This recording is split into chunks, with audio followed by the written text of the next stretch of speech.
I think we sold so many fleshlights that it was impossible for them to sell more because everyone who listens to this show is a pervert. No way. They had tapped the market. So what? I mean, you can only advertise with someone for so long. I mean, everybody who listens to this show has heard about the fleshlight by now. It makes sense that they wouldn't be a sponsor anymore. So they decided to sever the relationship? Yeah. Fleshlight backed out? Yeah, well, it's not that they backed out. It's just we ended it. We did it for a long time. It's totally amicable. Coca-Cola, they're very nice everybody knows guys. what Coca-Cola is, but you keep advertising. Yeah, I'm not running any companies, man. I don't give a fuck. I tweet them still. Nice I still guys. talk to them. They're great guys. There's a good video that they just posted that's crazy. They just couldn't keep up with it. The first product ever where they stopped advertising because they couldn't keep up with the demand. I don't know if that's true. I'm just joking around about that. I mean, and you know what? You would think it makes sense. The only product ever is a fake vagina. That's the only one that they'd run out of materials. I don't understand what you're saying. That skin is rare. You know how they make that skin? No. Yeah. It's actually a food-based product. I'm chewing on one right now. You chewing on one? It's not really like a plastic. It's almost like you could almost like digest it with your body. It's really weird. You got to check out they just posted a video. She's all, what the fuck did I walk into? Yeah, what did we walk in? Let's not. This isn't even our real sponsor. We're actually sponsored by Onnit.com, makers of Alpha Brain, Shroom Tech Sport, Shroom Tech Immune, and also we recently got hacked, ladies and gentlemen. What? Yeah, we got hacked. They got a hold of some encrypted data, and it's all explained at Onnit.com/breach, and because of that, they're offering an 18% discount off of everything for the next couple of days. So you just use the code name "Got Your Back." People are very bummed out over there that someone hacked into the system, but that's just the way it goes, man. If you're online, someone can get you. Those little script kiddies, those bad motherfuckers. Apparently, it wasn't the best setup at Onnit. They've radically improved it because of that, and they feel terrible about it. They just didn't know. It's a fairly new company. But I've been hacked 3 times at just a gas station this year. You Yeah, know? I mean, I've had to change all my shit How do because they get you gas stations all the time? Something happens when you run your card through that thing, and they can. When you just stick in. Yeah, when you slide it through, when you run your card through, and then you put in your zip code. Yeah. Apparently, some of them are rigged, and some of them just copy your information. And then they have to figure out which gas station it was, where were you when it happened, which machine did you use, and then they find out and go in the machine and find out who rigged it. Like but some they could be rigged employee or something rigged. Yeah, it could be that. It could be a third party that transmits that data. It's really pretty sophisticated stuff. It's really nuts, really. But there's a lot of money in organized crime, and stealing credit cards is a big part of it. And so it's just fucking super common. If you're online, people are going to go after you. That discount also works on kettlebells and battle ropes. So all shit to become manly. Go get some. All right. And thanks to Alienware MMA for hooking us up with some dope laptops. Hell yeah. And go to deathsquad.tv and pick yourself up some cat shirts. Yeah, that's the kind of shirts that I got my like. Are you going to keep selling the first one? No, but I do have like a box of the old ones left over that I might eventually put on sale. There's only like 100 of them left. The old one is dope. I like the new one, Oh. but the old one, I would love it if you had that for sale as well, because I just think it's the shit. Yeah. That cat, though, is awesome. That cat is the future. All right, you dirty bitches. Kat Von D is here. Buckle the fuck up. The real cat. Play the music, Brian, so it can be official. You didn't talk about mushrooms. The Joe Rogan Experience. Train by day, Joe Rogan podcast by night. All day. There's a lot of shit over at Onnit.com, Eddie Bravo. I don't have to talk about all the products. Okay, so sometimes you go, I'm not going to get Yeah, really sometimes deep I into it. just half-ass Because it. for a while there, dude, I was very impressed with your enthusiasm and your passion during those commercials. It was My like you're doing it enthusiasm for and the first passion is time, still there. Every time. It's crazy. just based on reality. It's based on... People ask me all the time, dude, is that shit for real? They ask me that all the time, like, dude, Joe would not be involved in some shit that didn't work. He's only involved in shit that works. Trust me. That shit works. I take it every day. day. Mine. If you're interested in nootropics, there's a lot of stuff that you can get on your own and just buy it in bulk, and it's way cheaper than doing this, like what we've done. But just go Google it. It's fascinating shit. It's vitamins for your brain. It works. You don't need that, you clever woman. No. You're on top of shit already. You don't Imagine need her this tattoos assistance. on Shroom Tech. Yeah, Imagine. my friend Eddie Bravo is here with Kat Von D because Kat Von D actually wrote on Eddie Bravo's chest. Yep. Well, That's I it. tattooed on it. Yeah. My hair's. Pull it up. I Let's haven't check it out. shaved my chest in a long time, so it's kind of a Paul Stanley-ish. Paul Stanley-ish. That's my grandmother. Wow. I love that tattoo. That How is- long ago did we do that? That was 3 years ago, Yeah. something like that. That is what I think is the most impressive style of artwork. That reproduction The portrait of stuff? portraits. Yeah, Freaks I mean, me out. It a really good does. way? I saw this. Yeah. No, I saw this girl last night that had her father on her arm as a child, though, and it was just this little child on her arm. And I'm like, has anyone ever tried to is it messy? Is it weird when people are like I tried to make him blink, like as a baby and like fuck her with the face, and it's like, is that weird to you? And she goes, no, this guy's cummed on it before, and I made him lick it off, and I'm like, what? Like that's just crazy. Like those realistic tattoos. Oh my god. Whoa. Okay, Brian. I don't know what the hell he just said. I think Brian needs to Seriously. go. You need to go take some I medicine. think for a second there, I'm like, damn, I smoked too much weed. I smoked too much weed. No, I think Brian did. You just went I too don't- deep, right? You just got. You No, just. I you smoked- just I- ran I up s- a ramp covered in Vaseline, I son. That's what definitely you just smoked did. too much weed on You that. lost me. Yeah, I have to deal with him by myself sometimes. I was trying to remember the and story. he acts like I'm crazy. I was trying to remember the story that happened last night, but then I was too stoned to remember it. So then I was like trying to stumble while telling a story. You know, Just gotta slow down, son. The crazy it's thing gonna be about okay. the crazy thing about how this tattoo came about was her shop was one block away from Old Legends. Remember that? Yeah. So I passed by. Wait, her- what's Old Legends? Legends is an MMA gym that On was La in Brea. Hollywood. Okay, It was okay. on La La Brea. It was a kickboxing gym, just like Oh, right down cool. the street from your shop. So I would pass by to go home. I lived in West Hollywood. I would pass by to and from work all the time and always see your tattoo. I never saw your show, but I knew who you were from the billboards around Hollywood and shit.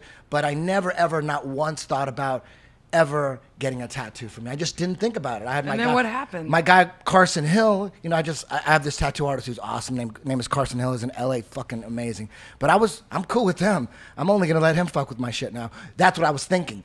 But then, after like a year of just passing by your shop, I ended up at the UFC in Dallas. We were in Dallas, and there wasn't shit to do.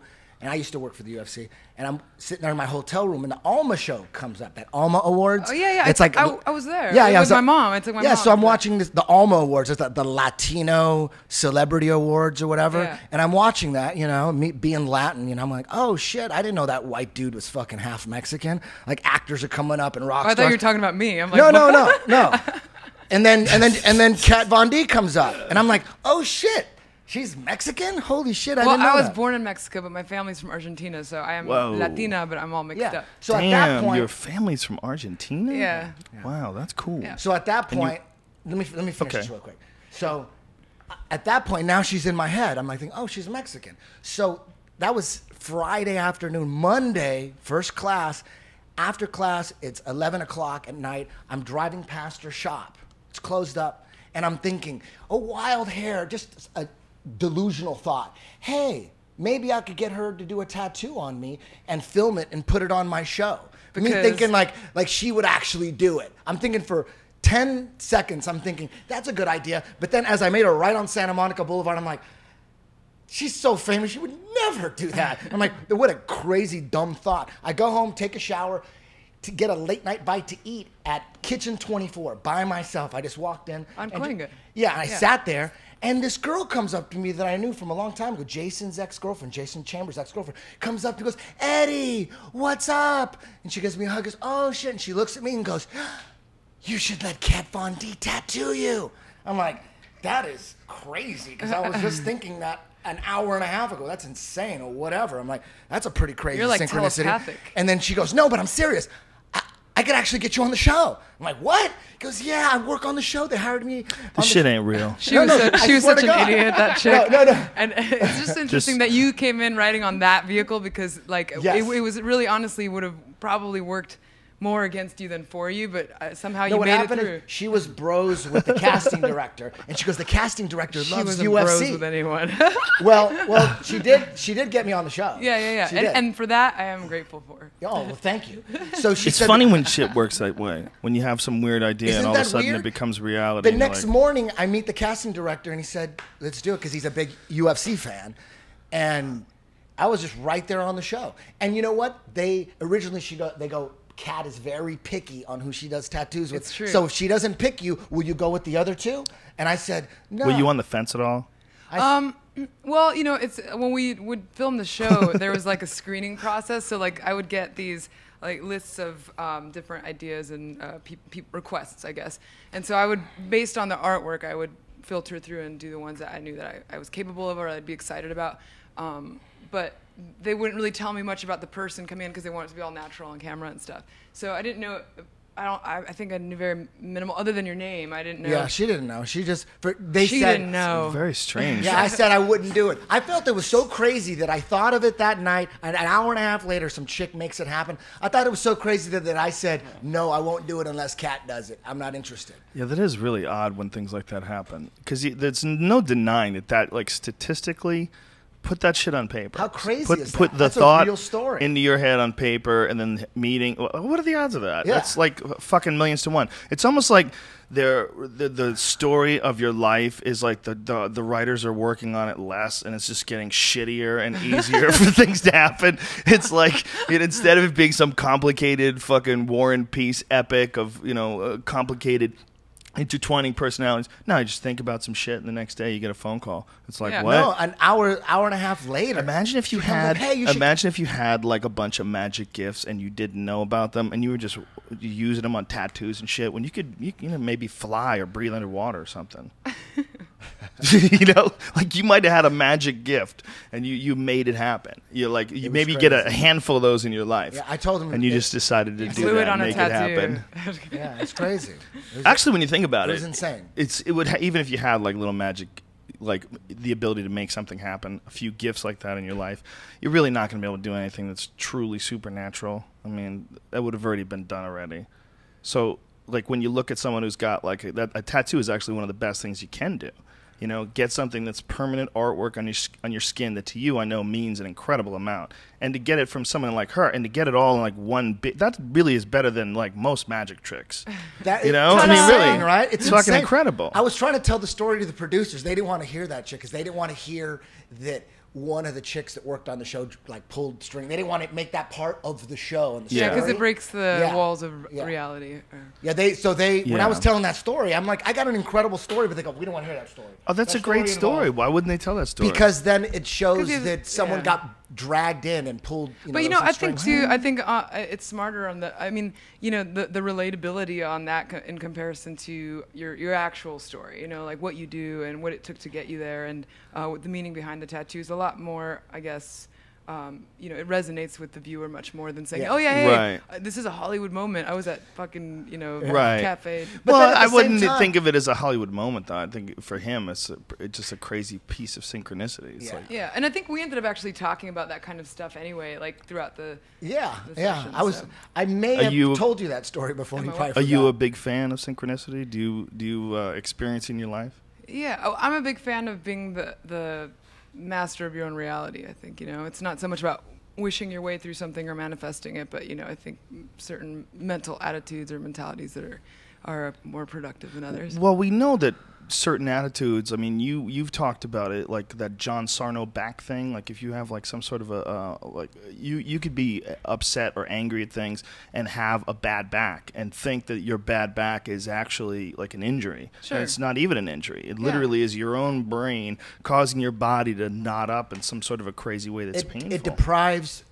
I don't know the exact science behind it, but when you have some serious stress in your life, somehow, this is a theory that I heard, I didn't make this up, your body, the pain is real. Your body will suffocate or deprive oxygen to your back muscles, and then they get really sore and tight. That's what happens when you get nervous or stressful. That's the theory. It kind of makes sense because I have a backstory as well, but I don't want to get into that, but I believe it. That's a long story. We're here to talk about. Yeah, but my thinking was that, you really do change a lot of shit with your mind. I mean, your mind just in the things that you come up with, like your artwork. Doesn't it ever feel like sometimes like where the fuck is this coming from? This is almost like it's coming out of nowhere. It's coming out of your creativity. It's coming out of this weird place in your mind. And then all of a sudden, it's manifesting itself in this beauty. Does it ever like freak you out? I don't know if it freaks me out. I just get excited about things, and I don't know. I'm in love with my job. I can't even call it my job. That would be so weird to say that, or I guess I'm the luckiest person on the planet. But yeah, I think it's just more perspective, really. I think for years, I've been tattooing since I was 14 years old. I got into my first tattoo shop when I was 16, illegally, obviously. And I never went through like a traditional apprenticeship or anything like that. But then this funny idea for a TV show happened when I was like 21, 22, and it changed the dynamics of things. At the time I was drinking and partying a lot, and so I'm sober now, but it was like I almost had resentment towards people, after doing like a lot of the same stuff over and over again, and the expectations that come in, it kind of like rapes the art at times, because you just want to, for me, I just wanted to create, I just wanted to draw or tattoo and do my best. And then, the story behind the tattoo and all that, it gets pretty heavy after a while. But then, something flipped, and I saw each opportunity or each tattoo as an opportunity to connect with people, and I think I'm always looking for that. I sound like a hippie, but like I like making people like feel good about things and about life, whether it's about death or whatever. It does sound like a hippie, but it's beautiful. But it's like it's a weird thing that we mock stuff like that. I don't. I mock myself more than anything because I catch myself sounding that way. I do as well. Yeah, I catch myself sounding like a retard. I'm like, what are you talking about, idealistic fool?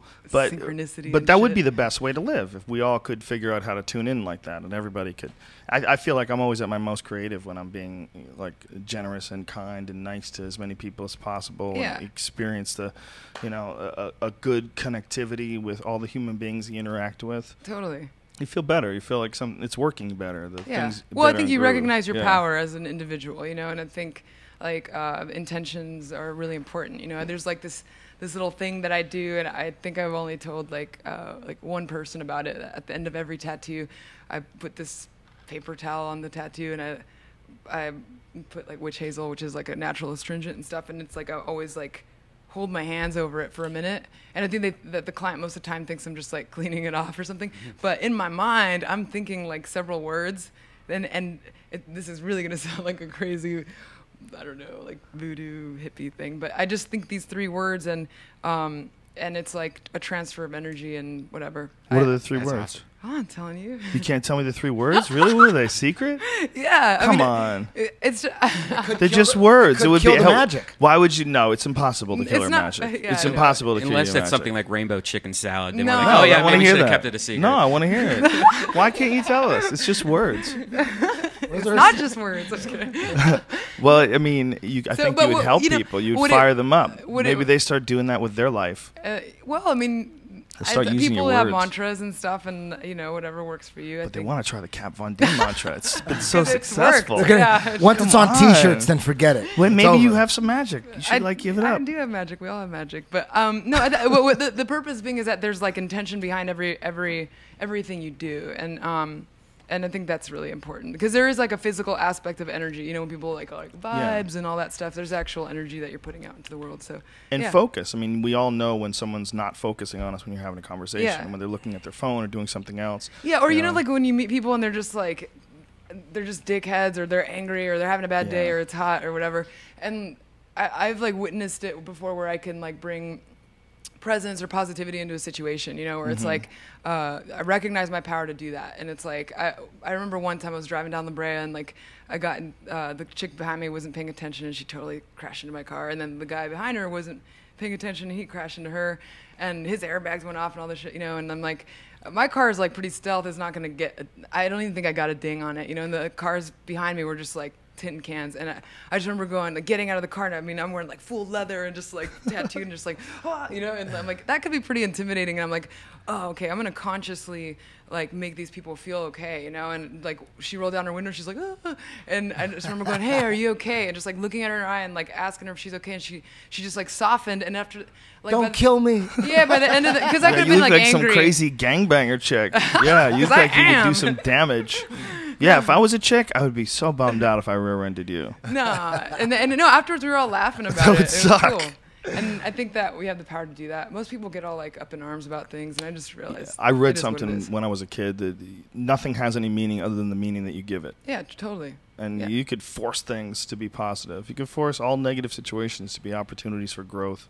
You know, you can. You can. Yeah. It's a way you can live your life like that. Totally. Or you could be a fuckhead, just slamming into walls everywhere And live in misery. and never figure it out. Yeah.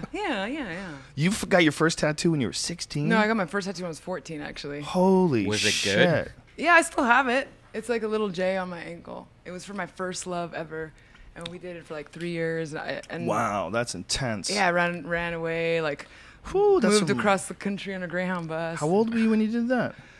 By then I was 15 when I Whoa. moved across, and then I was already tattooing and stuff. So Jesus Christ. Yeah. You Wow. could put a Z under it and then put 99 problems in quotes. And I don't know that, but I just tell people it stands for Jesus, or just kidding. Just kidding. That's funny. Yeah, you know.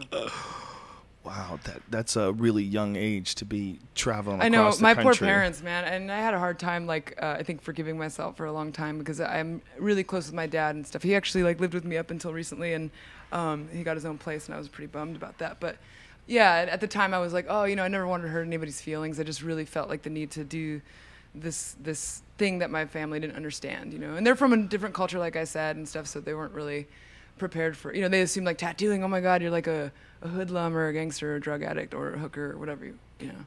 I was none of the above. So they never put in their head, you're doing tattoos, boom, you're going to be some crazy famous chick. No, I mean, you know, and we lived a There's really no way, right? isolated world. Like, you know, the way we were brought up was not very Americanized at all. So, like, which I'm glad, because I feel like that's really honestly one of the things I credit to, like, being able to do all things I've done is just like the discipline. And, you know, the three of us, my brother, sis, and I, we were all like classically trained on the piano since I was 6. And, you know, 2 hours a day we had to practice, and when we would rather be like hanging out and stuff, and we were like way too poor to like afford like video games and shit like that. So I drew all the time and spent time with my family and stuff. And so for that, I'm grateful. I feel like that discipline really plays into like executing ideas. You know, I have millions of ideas at all times, you know, and just like, I think a lot of people have ideas and they just think they've been programmed to think it's not like attainable or something, which is silly to me. Yeah, well, there's that hump that you have to get over in associating pleasure with getting things done. Yeah, and also I think too, it's like people's idea of success is so warped. You know, it's like they base it on money or status or fame, and to be honest with you, when I started tattooing, I didn't even know it was a job. I just knew it felt organic and it felt like natural. It didn't come to me naturally. I worked really hard for it, but it felt like this is where I was supposed to be. You know, and this is granted before like a television show and stuff. It was, you know, I just came from Disneyland. It was like, if I would have gone to Disneyland back then, like, you know, you don't get happy smiles and stuff. You know, I had so many Julia Roberts moments going into stores. It's like, can we help you? You know, and I'm just like, oh, like I could buy this place, like, but no. So they just immediately judge you? That's like a common theme? I think when I was younger, yeah. I mean, Yeah. nowadays it's so like embraced, you know. I mean, if my dad, who was super anti-tattoos and doesn't have any or anything, you know, it took 10 years of me tattooing because I started tattooing on that TV show after 10 years of tattooing. So it took a television show for my dad to actually, you know, acknowledge the fact that I wasn't like, not a loser, but, you know, like that I wasn't throwing my life away. That he's like, oh, and sometimes it takes that. I don't hold that against my dad. I mean, I don't blame him, really, you know. You've influenced a lot of chicks in like how they look. Oh. Like you were the sorry. first one that like popped through. And boys, Joe. The first one who was like a really hot chick who just tattooed herself the fuck up. It's like, whoa, this chick went for it. And guys were like, I like it. And then boom, then there was a wave of them. It was you, and then it was like everywhere you look, there's these crazy tattooed up girls. Like the percentage of it I don't know. I'll put a number on it. It increased by like 30, 40, yeah, there's 50%. like, it went from however minimal amount of women tattooed to like 1 out of 3 women have tattoos in America, and that was like back. Let's see. I remember that stat when I did the Ellen DeGeneres show, which was like years ago. So That's it's hilarious. probably more now. Do you look at the stats like we're winning, we're taking over? No, because I actually, I mean, I have friends that have no tattoos and they're like feel the need to get one. I'm like, I like you the way you are, it's good. I mean, I get tattooed for myself personally, it's, if anything, it's kind of a drag sometimes. I don't really feel like, always talking about my tattoos, like when I'm going out and stuff, but it's also a positive thing. So I can't complain, I love art. So yeah.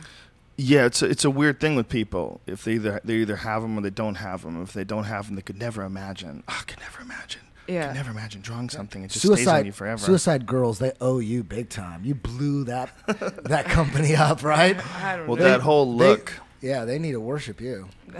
Do you? I think I tattooed the guy who came up with that whole concept, but a while ago. Do you feel weird About that? Like that you've? I mean, that's got to be a strange thing to have so much influence. I think I may not have recognized it when I first started, being in the public eye or whatever. As that until I got sober, I think I really started recognizing that, and it became important to me. I'm pretty PG-13 just by nature. I'm pretty squeaky clean. You could take my phone and go through it and find pictures of my cat and stuff. Probably not anything incriminating, but I like the idea of like putting that good stuff out there, like all my books and everything. It's really easy for me to talk about my downfalls or like my issues or not struggles, because that sounds like I'm a martyr or something, but like, the shit I've experienced in hopes that, I don't know, people would feel less alone, because I know what it's like to feel that way. So, I don't know. Well, that's what a lot of people say about people that are covered in tattoos. And if you never, I have 2 sleeves. In case you're thinking I'm being an asshole, they feel like a lot of people who don't have tattoos feel like you're covering something up. Oh yeah, I remember Dr. Drew and I had a conversation about that, because I loved this book that he wrote, and in it talked about how tattooing is like a form of narcissism, not on like the level of I think I'm awesome, but the opposite, which is narcissism just the same, but like it's a reflection of what it's on the inside, and I don't really necessarily see it that way, because to me, there's some tattoos that hold meaning. Like I love my dad, I got a portrait on my arm, that's self-explanatory, but there's other stuff I love, like my friends who don't know how to draw like tattoo me, and it looks like a drunken 3-year-old did something, and I love it because it's just fun and it's cool, and I don't really care, You let your friends draw on you. That's awesome. Yeah. I let them tattoo me, which is bigger, like a bigger huge. deal. Yeah, but Dr. Drew's a silly bitch. He really is a silly bitch. I love him too, but he's a silly bitch. We need to get him on the podcast. I saw him the other day at the gas station. I would get him on. He's been involved in that scandal for influencing the idea that people bought some certain drugs off label, like touting their sexual benefits and stuff. And then he'll talk crap about marijuana or people smoke pot, and he'll say silly things like how horribly addictive it is, and it's all just nonsense. Nonsense. I don't. I haven't. Like I said earlier, I haven't owned a television it was 16 years in March, and I'm pretty adamant about not watching television. My point. So I don't know, but I get what you're saying. That he can't tell you why you're getting. You can't say that you're just not enjoying the art. You can't. I know people who love their tattoos. They love it for art. Yeah. It's you don't have to be I'm an covering expressive something. person, and like I have. Of course, we all have issues and stuff. And I have no problem like wearing my heart on my sleeve, and I've actually gotten a lot of shit for that. You know what I mean, in the past and stuff with relationships, and I don't really live in that world of regret or really giving a fuck. So I just hate absolutes like that. Like you have to be fucked up. You have to be this. You have to be that. It gets silly with certain things. Yeah, I think no one's perfect either, so I feel like, I can see the goodness in everything, even the stuff I don't necessarily agree with, I guess. I try to, at least. Right. Yeah, I would like to look at things that way. I would like to look at people with tattoos and just, I don't know why anybody got them, but I look at them and I go, wow, I hope you like it. I hope it's something that means something. Yeah. I hope it's something. Everybody, for whatever reason, wants to immediately try to figure out what was fucked up with you that made you get to the place where you enjoy that. I'm more scared of the person who's like totally corporate and working in a cubicle that's miserable, and there's like suppression of creativity. Like, man, that's such a waste of life. energy, you know, like God, Yeah. imagine if everybody was free to do things like as they, you know, like I was talking about earlier, people's idea of success. It's like, imagine if you weren't bound by like everybody else's idea of that, you know, like if you could settle for a job that paid less but you were completely happy. I mean, my dad and I, we used to argue about this all the time because he's like, you know, you didn't go to high school, and then it's like, yeah, I know, Dad, I know, but check it out, like you went to years of school and you don't like what you do and you're struggling so hard. And you know, my dad comes from a medical background and stuff, but and I was still on my way to work every day, and I walked down like the tarnished fucking Hollywood stars, you know, like just walking. I'm like, oh my God, there's like a bunch of punk rockers there, and it's like, oh, like it's just, life is good. Like I love it, you know. And if I wasn't getting paid, I'd still be happy. There's a documentary that Werner Herzog just put out. It's called Happy People, A Year in the Taiga. It's these people that live up in Siberia and how happy they are. And there's like no depression. Everybody just does their work, and their whole life is struggle. Their whole life is they live off the land almost completely and entirely, trapping, hunting, and they're in fucking Siberia. There's only one way to get there. You have a couple months where you can take a boat. That's it. Otherwise, you got to get flown in. Yeah. There's no roads to get up there, and these people are happy as fuck. They're just up there, you know, like shooting animals, living off the land, growing their own vegetables. They have to work hard in the spring and summer to prepare for the winter. Yeah. And then they prepare for the winter, like smoking fish. I mean, every day, no one has a job. Every day they're working, like securing food for their families and storing it up so they can make it through the next winter. I mean, it's amazing. It's not really that different than living in Hollywood and people who do that in their own ways. It's just, it's just more, I feel like it's more from natural. what that, it sounds so much more simple and like less thought evoked. Like here, it's like the stress of getting to work and fighting 3 hours of traffic to get to a job that I don't respect or love, and you know, it's you're still suffering or whatever for something, you know what I mean? Well, something happened somewhere along the way, and society and our culture moved way faster than the human body did, and all of a sudden jobs required you to sit still. They required you to stare at fucking unnatural light. They required you to enter in things and your fucking back hurts and you're doing it all day, every day. Like, the body's not designed for that. The body's designed to do what these fucking people in Siberia are doing. It's designed to go out and kill caribou and you know, have dogs chained to trees, and they keep the bears away. I mean, these guys are happy as fuck. Yeah. And this is the real way we're supposed to live. It's crazy. What if they hate it? Well, they don't, though. See, what I'm saying is that, like, all of our little receptors, I think, are set up to reward us for certain experiences. And I don't think we're set up any different than the people that lived when you had to live like that. So I think the only way to really not feel lost is there's no fucking movie star status when you're in Siberia. There's no front of the line of the club. There's no mentally generated. There's no bullshit. There's no nothing. There's no head of 10th Planet Jiu-Jitsu. There's no stand-up comedian. There's no nothing. There's get a fish. You got to get a fish because we're going to fucking die in the winter if you don't. And everybody does that, but yet they're all happy as shit. You remember when you were a kid and you thought of like where you were, like, well, I'll never live there. I'm never going to move there. I'm never going to get out of this class. I'm never going to get out of this situation. This is where I'm at. Well, for them, it's a reality where they're surrounded by nature and woods. Like, there really is no alternatives. Yeah. So they have no delusions. Yeah. There's no ridiculousness in their life. And they're truly in the moment living like people were living 10,000 plus years ago. Yeah. That's how we're supposed to live. So If we're they- fucking ourselves up. If they had TV, City bullshit. how long do you think it would take? One generation? TV, they'd be out of there in a minute. The kids were like, "What are we doing out here?"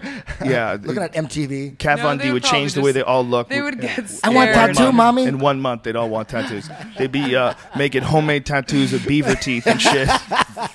They would start tattooing themselves in Siberia. Yeah. Beaver teeth. Someone should make a Yeah, show we were about at that. the coffee place, and we were having small talk with the nice lady behind the counter. And she said, "Oh, I had a house sit this weekend. It was terrible. They didn't even have cable, Oh, Jesus. no internet." And me and Eddie were like, "Well, but we were being serious." We're like, "Whoa, no cable? What the fuck? So what do you that use, antenna? sucks. That sucks." And then Eddie goes, "Well, at least he got the internet." And she's like, "No, they didn't even have the internet." He's like, "What? What?" Because fuck TV, you can just get on the internet. These guys don't even Watch have that. YouTube. They don't even have electricity, and they're happy. Yeah. They don't have electricity, man. They just don't know. They get a little bit of gasoline that they use for their snowmobiles and their chainsaws, and that's a wrap. That's Yeah. it. They probably think they're balling, like the lower class of them live in the hills and shit. There's no class, man. That's what's crazy. They all live in the amazing. exact same houses. They don't even use windows, man. They don't use windows because windows are too hard to carry around. So they build these houses out of logs, and then they cut holes in the logs and put plastic and nail plastic in place. So That's all you need. Yeah, there's Well, it's how because they're of gonna- bears. Yeah. Bears rip them apart so often. Those It's like- damn bears, I swear. Where are they going to get glass anyways? it's hard to transport.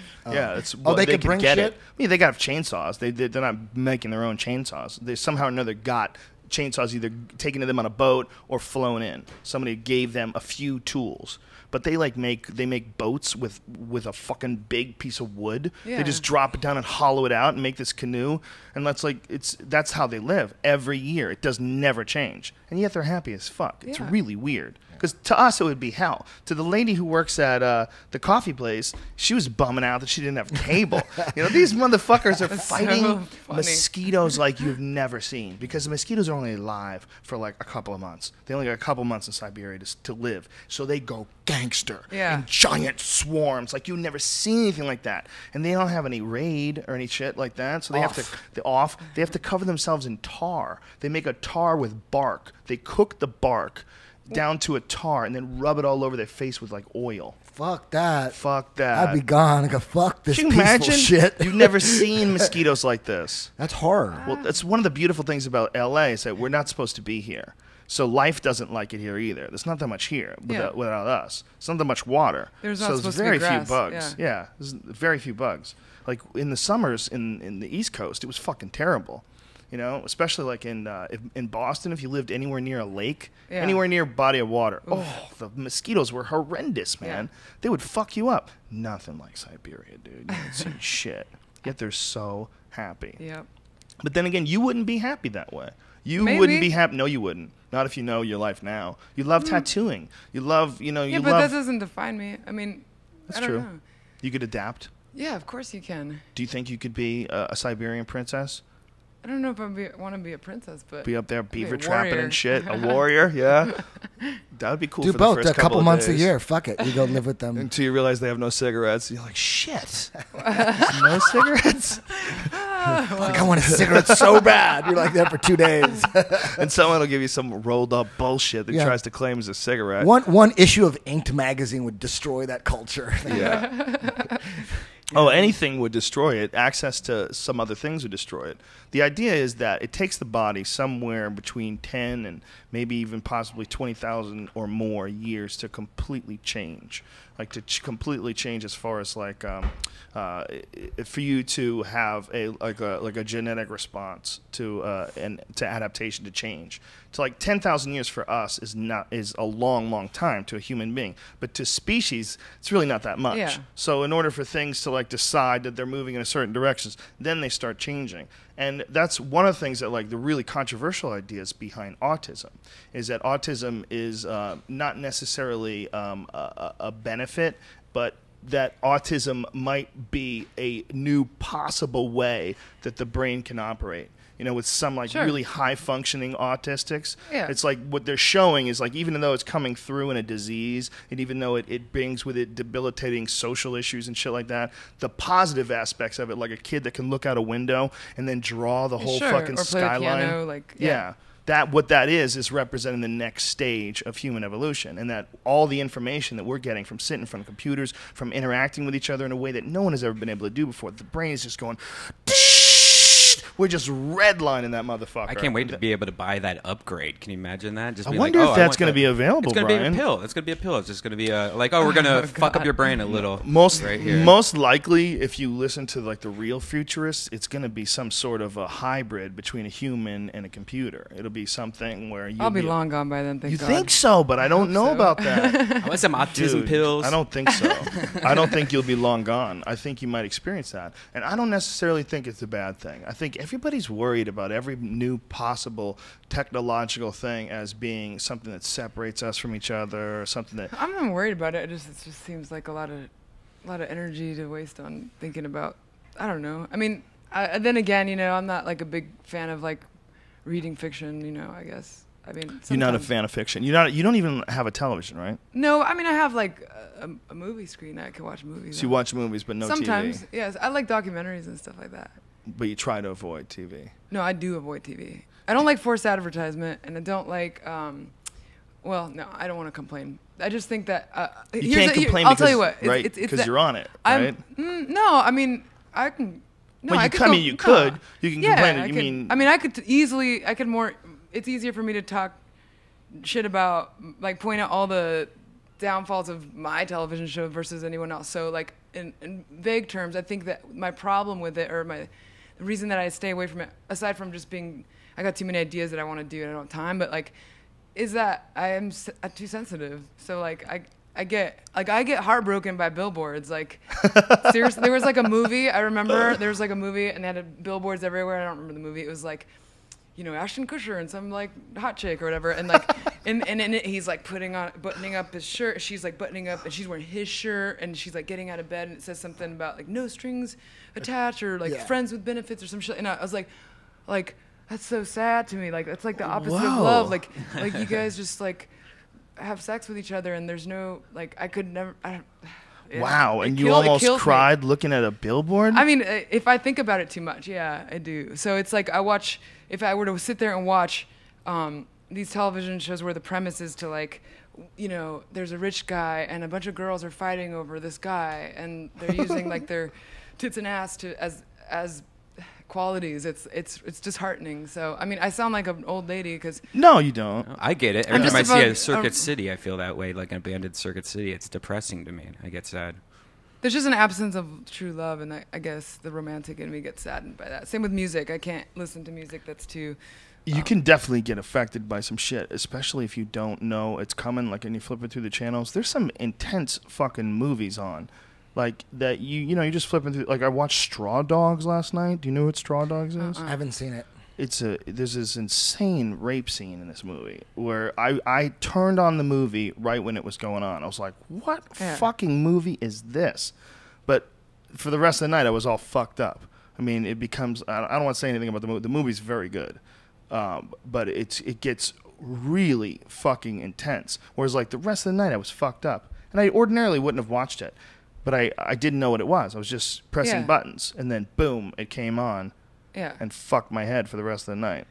Yeah, and it's weird. And I think it's like we just kind of like, I think it's like people become so desensitized. And I guess that's the part that I have a problem with, you know? Like, people, you see it on Twitter, you see it on Instagram. So everybody's so negative and mean and take any opportunity to, like, knock people down. I've never been from that, like, train of thought, you know, because my parents just raised us a lot differently and stuff. And so it, like, I get butthurt real easily. Like, seriously. That's better, though. You know, you'll attract better people that way, and you'll figure out a way to get away from the people that aren't. Oh yeah, like that. I mean, it's like, giving that any value is just as bad, I think. But I just want people to be nice. That's all. I think almost all really expressive people, anybody who's artistic or very expressive, there's always some extreme sensitivity on the other side of it as well. Just you're intense about everything. You're probably intense about love. You're probably intense about. Yeah, I mean, that's why you cry when you see an Ashton Kutcher thing. It's your intensity. You take shit up to a higher level quicker than most people. That's probably what it is. Everything's a symbol, and then I get sad about that. So yeah. But I've been sad. I've cried during previews. Depressing movies. What? Yeah, man. What? Good Burger? What? I don't know. You're funny over there. Some sad. Thank you. Don't encourage him. Sorry. What are you doing? How can you say that after all he's done? No. But you know, then there's like those like moments of brilliance, and people are inspiring and great and do awesome shit. Yeah. Well, that's what we get off each other the most. That's the most beautiful thing that people get from each other is we're inspired by each other. Like I love going to music because I'm not musical. I can't do anything. Music. So I love going and watching because I feel like it fires me up. Like it does. Oh, you go to musicals? No. Is that what you said? No. Okay. I love to see music. I love to see people perform. Bands too. perform. Mm-hmm. I love to see them. I love to see people do things that I have zero skill in. Dude, I was impressed with our last exchange of emails when we were like going back and forth on band recommendations and stuff, because I had no idea that you were into that kind of stuff. Well, the funny thing is, he emailed me and he's like, "Hey, I want to know like what are you listening to nowadays? I want to get some new music. And I'm like, oh man, like where do you start? Give me a genre, you know? And so You turned me on to so many good songs. So then I was like, all right, here's like 10, and then tell me which ones you like, and then I'll know what kind. I'll be your like genius playlist or whatever. Oh wow, that's cool. And Dude, you're using Kat Von D for your genius playlist. Yeah. I love She's got some great shit. Yeah, I'm going to tell you awesome. my Kat Von D music story, because most people don't know that she has an amazing voice. She can sing her ass off, and she's really shy about it. She's crazy shy about it. Is that true? Well, let me tell you this. She doesn't like talking about it. No, I can talk about it. I just can't say like, oh yeah, it is true. We're both working with the awesome. same producer, which is also her best friend. Danny is producing my stuff, and he's messing with her too musically as well. So I'm at Danny's, and we're working on some stuff. And he goes, me and Kat and Wes Borland from Limp Bizkit. He's the guitar player for Wes. He goes, me and Wes are going to do a little benefit song. Oh yeah, benefit. he really helped me out like Yeah. last minute. I had So to do last this whole minute benefit they thing. put together this. They're putting together this song last minute. It's a cover, and she's going to perform at this gay Yeah. benefit, right? Yeah, it was for Linda Perry's Evening with Women. It's like an awesome.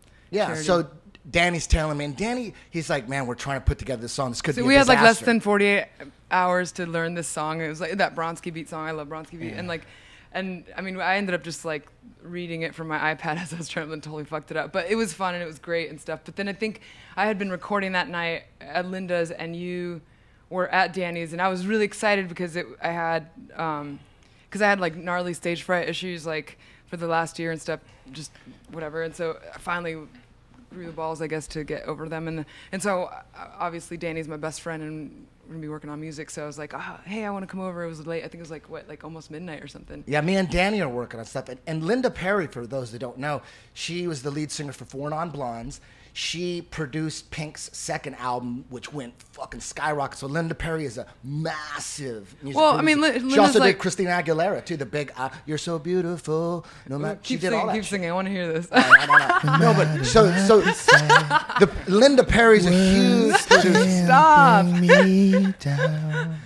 Right? Yeah. So she's working with Kat now. They're writing some shit together. I'm at Danny's. She's all excited. They recorded a song. They brought it over. Yeah, and then Danny's like, text me, is it cool if Eddie Bravo listens? I'm like, yeah, I don't care. Just don't say anything about it. And then, but of course I had to be in the other room because I was like, I'm not going to sit there and go, like, you know, what do you think or whatever. But Yeah, and she it had was to go to the next room. It and was put just it like on. vocal. It wasn't like a produced track or anything. Yeah. And then Danny was all stoked. But he texted me the other day. He's like, man, he's still talking about it. He like loved it. And I'm like, oh, that makes me happy. Is that what Danny said? Yeah. So what ended up Was he happening? I've lying? told the story a bunch because like the next day at school, I said most You of you weren't guys don't know. supposed to. I go, most of you guys don't know this. You can't tell. I a go, story most like of you that. guys don't know this, but I was so impressed with her voice and the actual song, her and Linda Perry together. I feel with the right marketing, of course, it could. I think it could be huge. Could it be bigger than Paris Hilton single? I like that song a lot. I bet you did. You should get that shit tattooed on your dick. No, well, anyways, the song that It her would and Linda fit. Perry did together, the first one that she brought over, is amazing. What's it called? I'm not going to talk about it yet. It's Yeah, you much can't too talk soon. about it, son. But- She's but- trying to send you hints. Well, No, no, well, no, no. the bottom line is she's actually a great singer.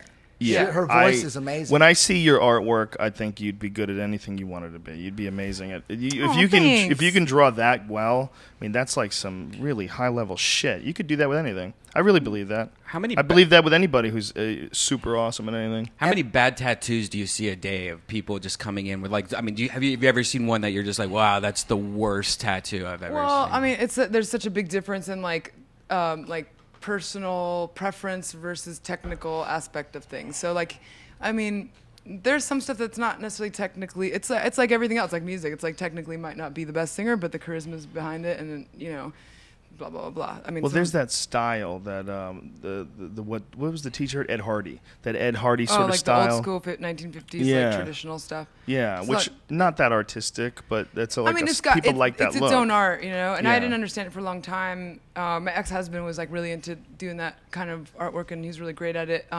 There's an art behind it, you know. I personally Yeah. am not as inclined to do that kind of stuff, but I appreciate it for what it is. So I don't know. I mean, I think I see a lot of great ideas, you know, in people often, and then you just see kind of a poor execution or an inexperienced execution and stuff. But Yeah, I mean, I don't know. I see so many amazing things now that like blow me out of the water. It's like, fuck, there's so many great artists nowadays. So I'm permanently scarred from ever getting a tattoo again because of my tattoo. Because it was Really? a free tattoo. It was somebody practicing for their first time. It took 7 hours. It Yeah. should have taken 1 hour. God, I remember I used to be that slow too. Oof. Yeah, and then I found out it's not even supposed to. It's like supposed to be an R for my last name, and I found out it means waterfalls now. So now it's like the ugliest tattoo ever with this Chinese letter that means waterfalls. But it's probably small. You can cover it up easy. Yeah. Done. It's gross. Yeah, you just get that shit lasered off, son. They could do that pretty easy now, especially like it's not red. Red is apparently the most difficult color. Yeah, it's Yeah. got red. It's got red in it. Have you got? Oh, is it? Yeah. Does it? Yeah, they could work that red I think out. red is Oh, yeah, red the is whole actually circle. the easiest to Why cut. did I think Blue I and always purple. I thought that was blue for some reason. It's red and blue. Red is the easiest to get out. Yeah, red and black, and then purples and greens. I think blues and Oh. greens are a little harder, but it all depends on like how. Have you done consistent it? they are. Have you done the lasering off? Yeah, yeah. On anything? Yeah. I lasered a couple. Like this whole arm got lasered. It used to be. I got like this tattoo when I was like 15 or 16. It was like the New York Dolls, like cowgirl with a gun, and then there's like a flag coming out of it that says "bang." And at the time, I thought it was cool. I'm like, man, I have the word "bang" on my arm. I really need to get rid of that. That's better than waterfalls. How long did it take? Well, with like laser, you have to go for sessions. It's like super painful and stuff, but More painful than tattooing. fuck yeah. Wow. Well, I'm a wussy, so I don't know. I can't handle. What did you just Yeah, say?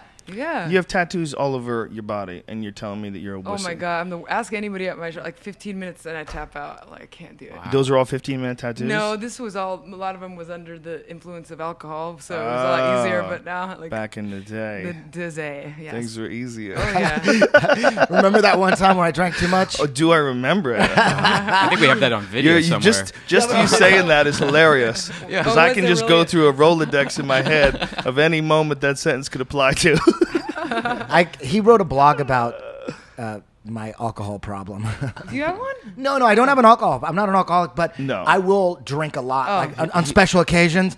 And when I pass a certain point, the Indian comes out, as Joey Diaz says. And when the Indian comes out, It's over. for sure I'm not going to remember any of the night. He blacks out. Is it It's fun like though? lit- Or is he like Oh, one no, of those like, oh, I love you, man? Like, Oh, no, no, he's no, a he great- hates it. He hates it. He's a great guy. The problem is he completely checks out and he doesn't know where he is. Yeah. And literally is like a third of a mind controlled by like a demon from another galaxy. It's a He's like totally different person. 1/3 Eddie and 2/3 some demonic alcohol sucking demon from another planet. Yeah. But It's weird, but you I'm could not always evil, like though. no, I'm not never like a evil. kid. I don't mean that. I mean just a demonic. I mean like possessed by the alcohol. Yeah. It's like just wandering around.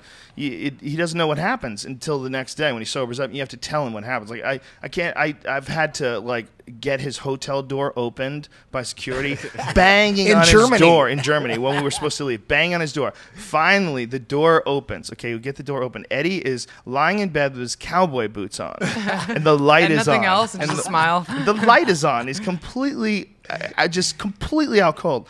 I go, Eddie, we gotta go to the fucking airport. He's like, what's up? He just looks at me and the security guard goes, hey, what's up? yeah, like I'm trying to play it off. I'm like, hey, what's up, guys?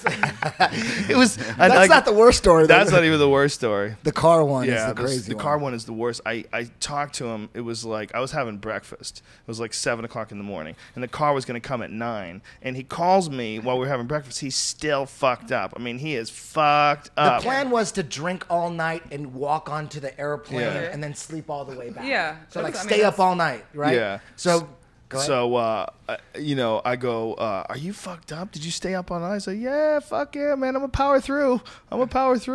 And so I go, okay, well, we're leaving at 8:30. All right, you got to be down there for the car at 8:30. No problem. So I eat breakfast. An hour and a half later, I go out for wait for him. It's an hour and a half. Sitting here 10 minutes later, I'm like, okay, what the fuck is going on? So I talk to the guy who's the valet. I go, hey, is my car here? And the guy says, what's your name? I said, Rogan. He goes, oh, Rogan already left. I go, no, Rogan is me.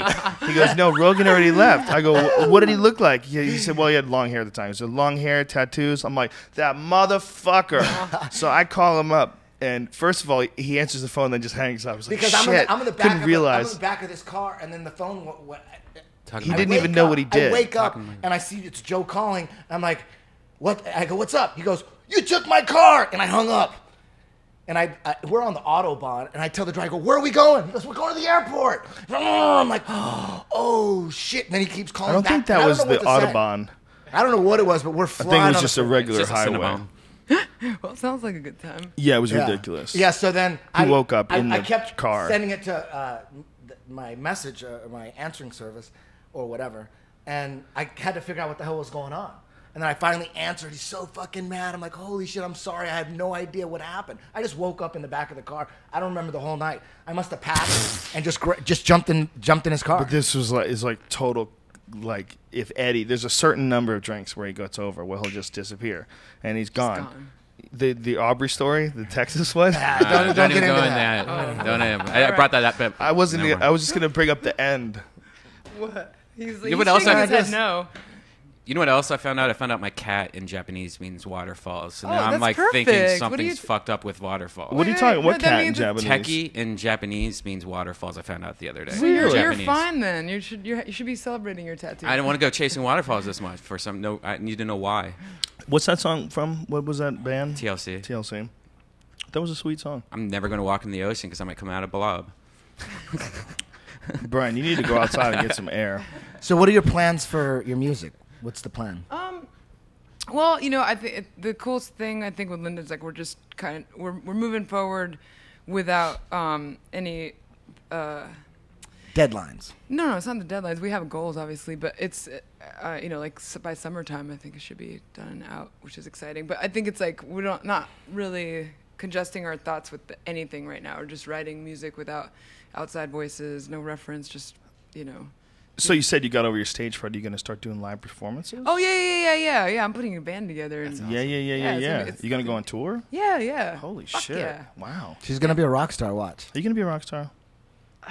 That term is so weird to me. It seems like you can sneak it through from the back door just from having talent and being on TV. It's like you just sneak it right through. I don't know. I want to do everything with even small things with a lot of quality. And so I think like with the music stuff, I just want to make it as as good as possible, for lack of a better description. But so I think people will probably be pleasantly surprised in the sense that they're expecting me to fail as usual. So I like it. It's People good are fuel. expecting you to fail. I think people always expect you to fail. Like, I think. Really? Yeah. I mean, other than your friends, obviously. I'm talking about like, yeah, I think so. Especially me, because I was on TV, so it's like, oh, you're just doing the. That's definitely true. If But- you have some success, they want it to be it. It's hard to get into music after you're already famous for something else. It's tough. Yeah. So hell yeah. Has anybody ever done it well? Yeah. Jamie Foxx, Steve Martin. sort of. Steve Martin. His band's pretty big for a certain kind of music. Oh, he does like just plain music shows, right? Yeah, he does. He plays like banjo and stuff. Bunch of it's a certain style of music, but he's he's successful in that. Anybody else? Eddie Murphy. Oh, that's right. Like He to had party all the time. Party all the time. That's kind of like what my stuff sounds like. Like that? No. Really? That's cool. What kind of shit do you sound like? What does it sound like? You know what? I don't. Linda and I have like tried figuring it out. And A dark Sarah McLachlan kind of. oof, stop it! Don't say that kind of stuff. Is that bad? No, I What's just wrong? I could never compare myself to anybody. But no, it's just she just calls it powerfully pathetic, which is good. Powerfully pathetic. I think it's Powerfully it's all very pathetic? sad and tragic and Oh, romantic, wow. but there's like elements of classical music and stuff and some electronic elements. So there won't be any Sheryl Crow type. All I want to do is have some fun. I don't even know what that is. You don't know that song? All I want to do is have some Stop it, guys! feeling. I think you're supposed to talk about like manly stuff and whoa. Listen, we're so manly we take it in the other direction. We're not scared to talk Sheryl Crow. That's a great song. It's a great fucking song. You don't like that kind of music. No, I don't dislike. I just don't. I don't know. I don't What do you listen to personally? Oh man. Kent. Kent? Kent is one of my favorite bands. There's a Swedish band. I like a lot of Scandinavian music. I like a lot of metal, and I like a lot of I love Depeche Mode and The Cure, shit like that. So a lot of obscure Susie shit that and the people wouldn't Banshees. be aware of, and then a lot of like classic shit like Susie and the Banshees. Yeah. I don't even listen to anything that's made before 1980 anymore. I've given Black up. Sabbath. No, I listen Led Zeppelin? I listen to some Black Keys. That's the only modern shit I listen to, and then everything else is old stuff. All I've been listening to is like Allman Brothers. Oh and yeah. Oh, I love okay. Allman Yeah. Brothers. Now, after 80. Okay, I see what you're saying. Midnight I thought you Ride. meant. Did I you know- say before? I might have thought said you before. did. I'm sorry. Anything after 1980, I'm like done. I'm done. Except the Black Keys. The Black Keys seem to have kept the soul And of Honey like, Honey. And Honey Honey. Yeah, that's right. They're my friends. Fuck. What And a dick I Everlast. am. Oh yeah, And Sheryl that guy Crow. too. Man, the 80s had some of the best shit ever. But I mean, like modern bands that like you hear on the radio that are like big hits. Like I can't get into. I don't even any of know. I this couldn't shit. even tell you. What's I'm at in a there. supermarket every now and then. That's the only time I hear music. I'm shopping, and I'm like, "What the fuck is this? Is this something new?" It's Dead Mouse. Just some weird. No, it'd be some weird fucking auto-tuned bullshit, and it's Yeah. repeating itself over and over again. I'm like, "Is this the new shit? Is this popular right now?" I feel like I'm some dude who's like an outlier, who like comes into town every now and then to find out what the folks are up to. That's what it feels like. And as I get older and older, it I don't becomes know. more and more apparent. I can understand, like, especially, like, I mean, I like some, like, pop music, I guess, but I think it's hard for me to wrap my mind around certain things. Like, how does that resonate with people? Because for me, I love poetry, and I love things that are so much more profound, and I think people are hungry for that. You know, I think, like, even though, like, a lot of the stuff that's, like, really big right now is very superficial and whatever, but, like, I feel like there is definitely, like, I think people are hurting and they want to relate somehow. So I don't know. Well, I definitely think that, but I also think there's like a lot of music that some people just aren't even aware of. Of course. There's a lot of young kids today that don't even know what Whole Lotta Love sounds like when you hear it through like really good speakers. Yeah, but the other you day, know? man, I was driving down Hollywood and I seen these awesome fucking metalheads, and they were like carrying skateboards like young kids, and they had like one had like a Death shirt on, and the one had like a Motorhead shirt on. And I was just like, I literally rolled my window down, and my friend Allison was, and I'm like, hey, I love you guys, and they were like, I love you too, with their skateboards. Like, you guys just fucking long hair. And just, Metal will never die. so cool. Yeah, I thought metal was gone in the 80s. I thought, Yeah, when they're like this listening shit to is like not obscure gonna black last. metal and stuff that's like, you know, it's, I don't know, it's cool. I like Metal it. will never die. It won't. That feeling will never die because there's always going to be shitty parenting. You're never going to get rid of metal because you're never going to make people become good parents. You're always going to have people who just want to fuck yes, Slayer. They just want to pound on the walls, fucking scream, and just curse their circumstances. And turn crosses upside down. Yeah, you're always going to have shitty parenting, so you're always going to have metal. I did all that shit. I bet that shit is you? on a computer. I wrote satanic lyrics like every song had to be Come on, either son. it either had to be about when I was 14, 15, 16, all the songs I wrote were nuclear war, What's wrong with you? anti-religion, demons killing priests and Did you stuff. do Well, any the- love songs? Nothing about love? No, not until like I was 19 or 20. In your defense, though, when we were kids, when we were growing up, you know, we're older than you. You probably don't recognize that Soviet Union threat feeling. Did you ever have that threat when you were a kid? Did you No. ever feel that?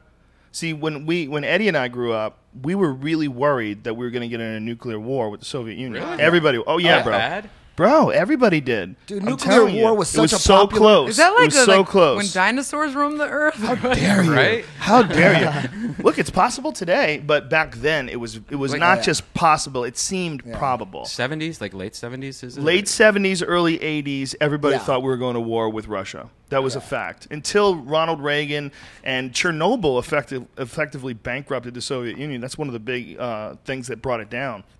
But when the Soviet Union fell apart, then everybody took a deep breath and relaxed. But until that happened, there was always this constant threat that they were going to take us over. World War Or III. They were going to go. Yeah, Spies like they us. were in Cuba. I mean, they were 90 miles from our border setting up missile silos. I mean, there was a lot of shit that went down during the Kennedy administration.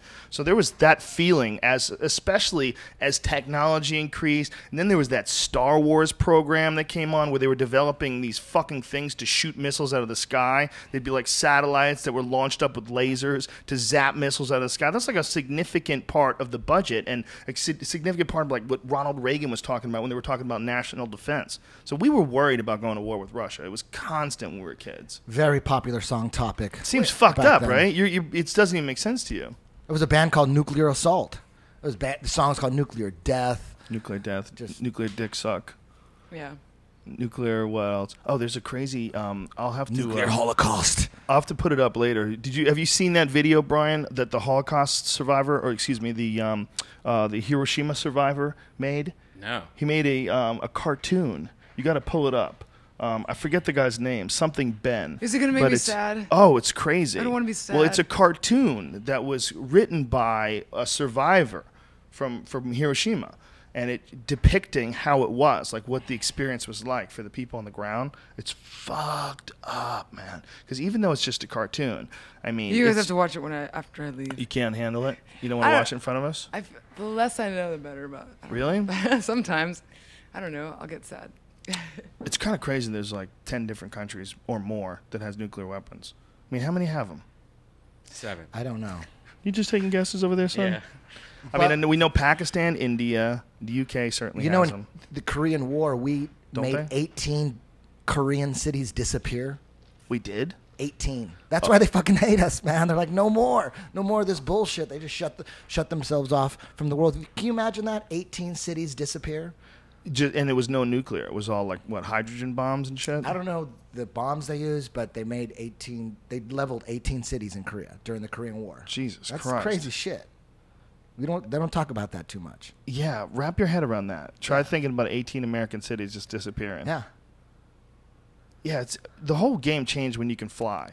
When you can fly and shoot shit from the sky, that's the game changer. And it all happened all at once. Fly, shoot things from the sky, and then almost right after that, nuclear bombs. It's pretty nutty when you think about that. Because there was no fucking airport or airplane wars just 100 years ago.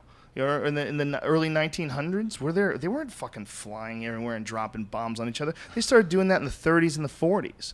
That's when like they started getting better at rocketry, and then boom, 47 nuclear bomb, complete game changer. The whole thing takes less than 100 years to go from the airplane being fucking invented to dropping nuclear bombs on people is 100 years. That's nuts. Have man. you ever tattooed a nuclear missile?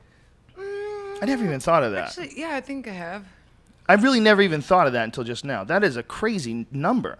That the invention of the airplane, it goes invention of the airplane all the way to nuclear bombs, and it's in less than 100 years. So in essentially one lifetime, we go from people stuck on the ground or in boats to someone who can drop a fucking nuclear bomb on your country.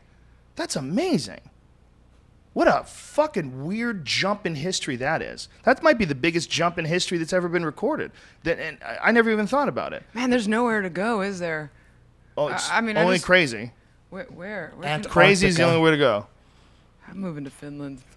Finland? A lot of death metal I there. love Finland. Finland. I love Finland. What do you Just stay love in about Alaska. Finland? What? It's easier to go to Alaska, probably. Yeah, but Alaska- Finland's so much cooler. Alaska's gorgeous, though. We can make Alaska cool. We Yeah. just have to have more cool people move up there. You're friends with the singer from Him, right? Yeah. You're totally into them. Are they from Finland? Yeah. They're Finnish. They're it's almost like a satanic love metal band, Oh, right? wow. How would you I'd say describe Him? It means His infernal majesty. Oh, Jesus Christ. Oh. Someone needs to hold that dude down. No, I think it was taken from like a. Hold that down. Make him take his pills. He's spotting all over my couch. Super poppy metal. No, it's not. But like satanic love, suicide. Mm-hmm. It's crazy. Yeah, get him to do I hill like sprints. it. I actually like it. Hill sprints. Yeah. Maybe a sandbag workout would be good. Dig a hole for today. Today I want you to be. Battle string. I want you to be happy you're alive. I want you to dig a hole, and then when you're done, we're gonna give you a cold drink. You're gonna feel awesome. It's not bad. Why Finland? Why would you escape to Finland? I love Finland. I used to Yeah. go there once a year for a long If time. this shit hit the fan in America, is that what you would do? I would go No, to Canada. I was just saying it's like there's not really anywhere to go really when you think about it. I think Canada is a move. At least you would find out what the fuck is going on for a little bit, maybe a couple of years of safety before you had to escape. Yeah, but like, let's go Antarctica. back to the Siberians. Like, do they even know about it? No, and guess what? They're just happy. They are happy, but See? you wouldn't be happy doing. I mean, you say you might be adapted, but man, you would remember the internet. You would remember driving around your badass car, listening You know to your what, favorite Matt? songs. When I was on my book tour last year, halfway through, my house burned down and it demolished. You know, just gone. Wow. I used to live down the street from Danny, and I remember I went on the rest of the book tour. You know, it was like I think like I had like a month or two after, and went through Canada, and I just didn't tell anybody. Just kind of, you know, hey, I'm here, and I literally had like what I was wearing, and that was it. And then when I came back, you know, I told Kat, the other Kat, my assistant, like, I don't really want anything when I get back. I'm just gonna I have a gallery next door to my tattoo shop. It's like an art gallery, and we had like an upstairs area that was for stock, you know, and like probably the size of your bathroom or something. And like she she went and got like an air mattress from Target, which I was like, oh no, it's too much, you know. But it was so weird having to, or It's too much? yeah, just it was easier just being as simple as possible, you know. And You don't even want an air mattress. You're going super well, she got it, minimalist. so I got it. So then I slept on an air mattress, and yeah, it was. Was this like an awesome. exercise for you? No, Like an I just exercise of wanted- letting things go? And No, I mean I never struggled with it like from the minute I got the news, but I mean I was in a clear place too. even when I say exercise, I don't mean necessarily like a strain, but like a direct path that you chose to take, a direct path of a conscious minimalist. decision. Yeah, conscious decision. Yeah. And I mean I've done it like in other ways too. It's not a matter of depriving myself or punishing myself, you know. Like Right. I was like celibate for a year, like. Oh, Jesus Christ. What? Hey! Oh my God! Blasphemy! You know, but like, but I'm just saying, it's like being. he as he leaves. I think he's gonna go beat off. No.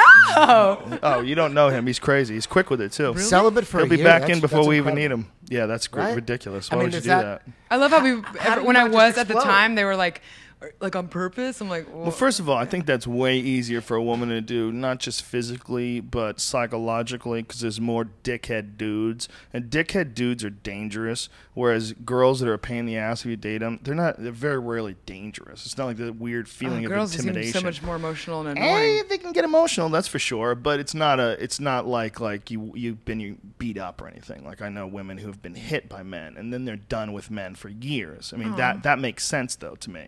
Whereas a guy taking a year off of sex, Yeah, is mine like, wasn't well, you like can't find a nice chick. you It know? wasn't about like being reactive, like to something like, oh, I got hurt. No, it was just more as making a conscious decision at the time. Imagine if you had just like a 1 year yeast infection that was a motherfucker. I don't even know what that it would wouldn't be even like. go out. Stop. Eddie's not even paying attention. I know, we've But, lost everybody Eddie, now. we lost you totally, man. No, but you know, it's just like I don't know. Celibacy bores me. Yeah, he just shuts him off. He's like, I'm done. He just checked out totally. He's thinking of his new song he's working on. Working on jujitsu moves in his I was looking head. at that naughty show thing. I was Prophecy. actually, I've been looking Tripoli. at that girl's boob this entire time. It's pretty nice, right? It's pretty nice. For a mannequin, it's about as hot as it gets. She's pretty sexy. She's Brian's. All this stuff is Brian's. This has nothing to do with me. I don't want to be judged by this. He's a silly guy. He's got a lot of weird shit on Did the he wall. really leave because I said that word, the C no, word? no. He just has to probably smoke a cigarette or something. Oh, okay. He's an odd duck, but Oh. we make an interesting combination. That's good. He's a strange fucking dude. It's hard finding someone that strange. That also is kind of funny and knows how Yeah. to run things. Oh, nice. So we got a weird little relationship, me and that guy. Yeah, but going back to the Siberians, like they are happy. What? you're just gonna. What about nuclear war? We're gonna about- pass right over. Oh, that okay, shit. But we're done with that. Yeah, we're Okay. done with that. Okay. I think I'm just fucking. I with think you. the Siberians, like we were saying, I think they're only happy because they don't know about all the groovy shit we have Exactly. today. They don't know about iPhones. They don't know the iPhone 5 is going to be out in a week. They don't know about that shit. Is it They never really? drove. Yeah, they never drove. Yeah, see, you're all excited. Well, and you're thinking, I'm going to get my assistant to go get me one.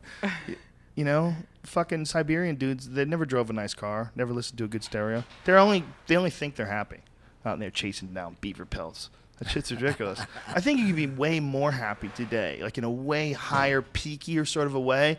But there's a lot of crashes today. There's a lot of, what does it all mean? But then there's like, Why can't you wow, just be it's the most consistent? awesome time. Because we're not ready for that yet. Yeah, You know, we it's are. We too just much don't work. want to. Well, it's an amazing amount of work the whole species And is people going to are have lazy. to do. It's that, and they're also busy. You know, people have to feed themselves and pay their bills, and you get caught up in that sort of a work cycle where you're doing something with your time every day just in order to stay alive. And it's real hard to get on another path once you're on that path because you Yeah, sort of it's just bad habits, I guess, right? it's not even bad habits. It's almost just necessity. If you want to get by in life and you're a person who's, you know, you have a degree and then all of a sudden you have a job and then all of a sudden you have a mortgage and you have a family or whatever the fuck it is that you have. Is it X, Y, or Z? The beginning, or is it the full money? What do you have that's holding you back? But when you get to a certain point when you've accumulated like a mortgage, you accumulated a car lease and insurance and all this different shit that you have to pay for constantly, it's very, very hard to break free and get your shit together. It's very hard to do what you're doing right now. You got on the right path. You were on this like hell bent for leather thing. Like it's either going to work or it's not going to work. I love but Judas Priest. Go ahead. boom, you just went out there and it worked. It worked fantastic and amazing. But the reality is, for a lot of people, they got on the wrong track, and then they got to change tracks. That's when shit gets hard. The key is you got to get on that right track from the get-go. Like doing repair work on your life. Going back and you can always get on the track, I think. You think so? Yeah. I think you can always if you're willing to just go for it. But Yeah. most people are not really financially able to do that. It's too hard. It's too hard if you have obligations.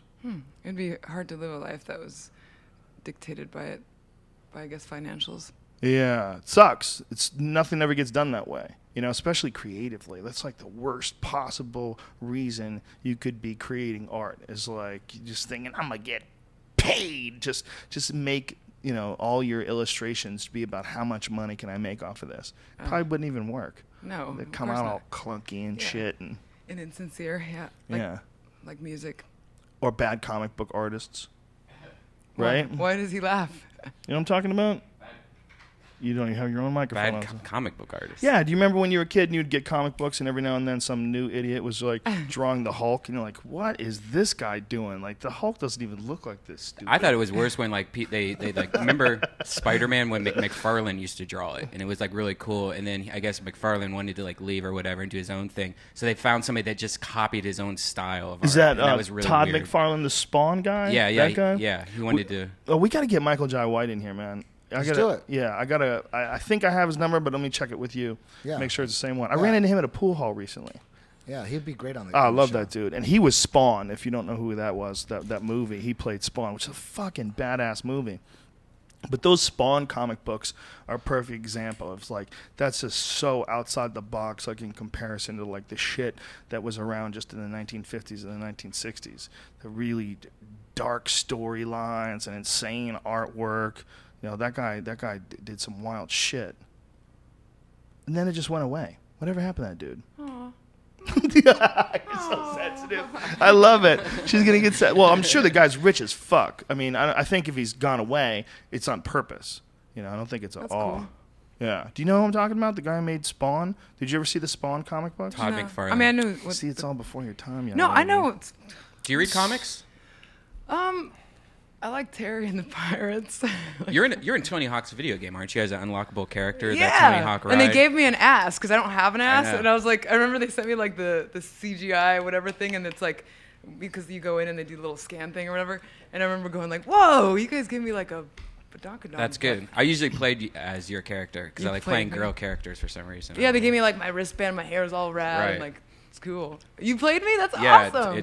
they had that skateboard where you stepped on. I didn't know, it wasn't my favorite Tony Hawk game, but it was Yeah. was cool seeing you in that. Oh man, that's awesome. Yeah.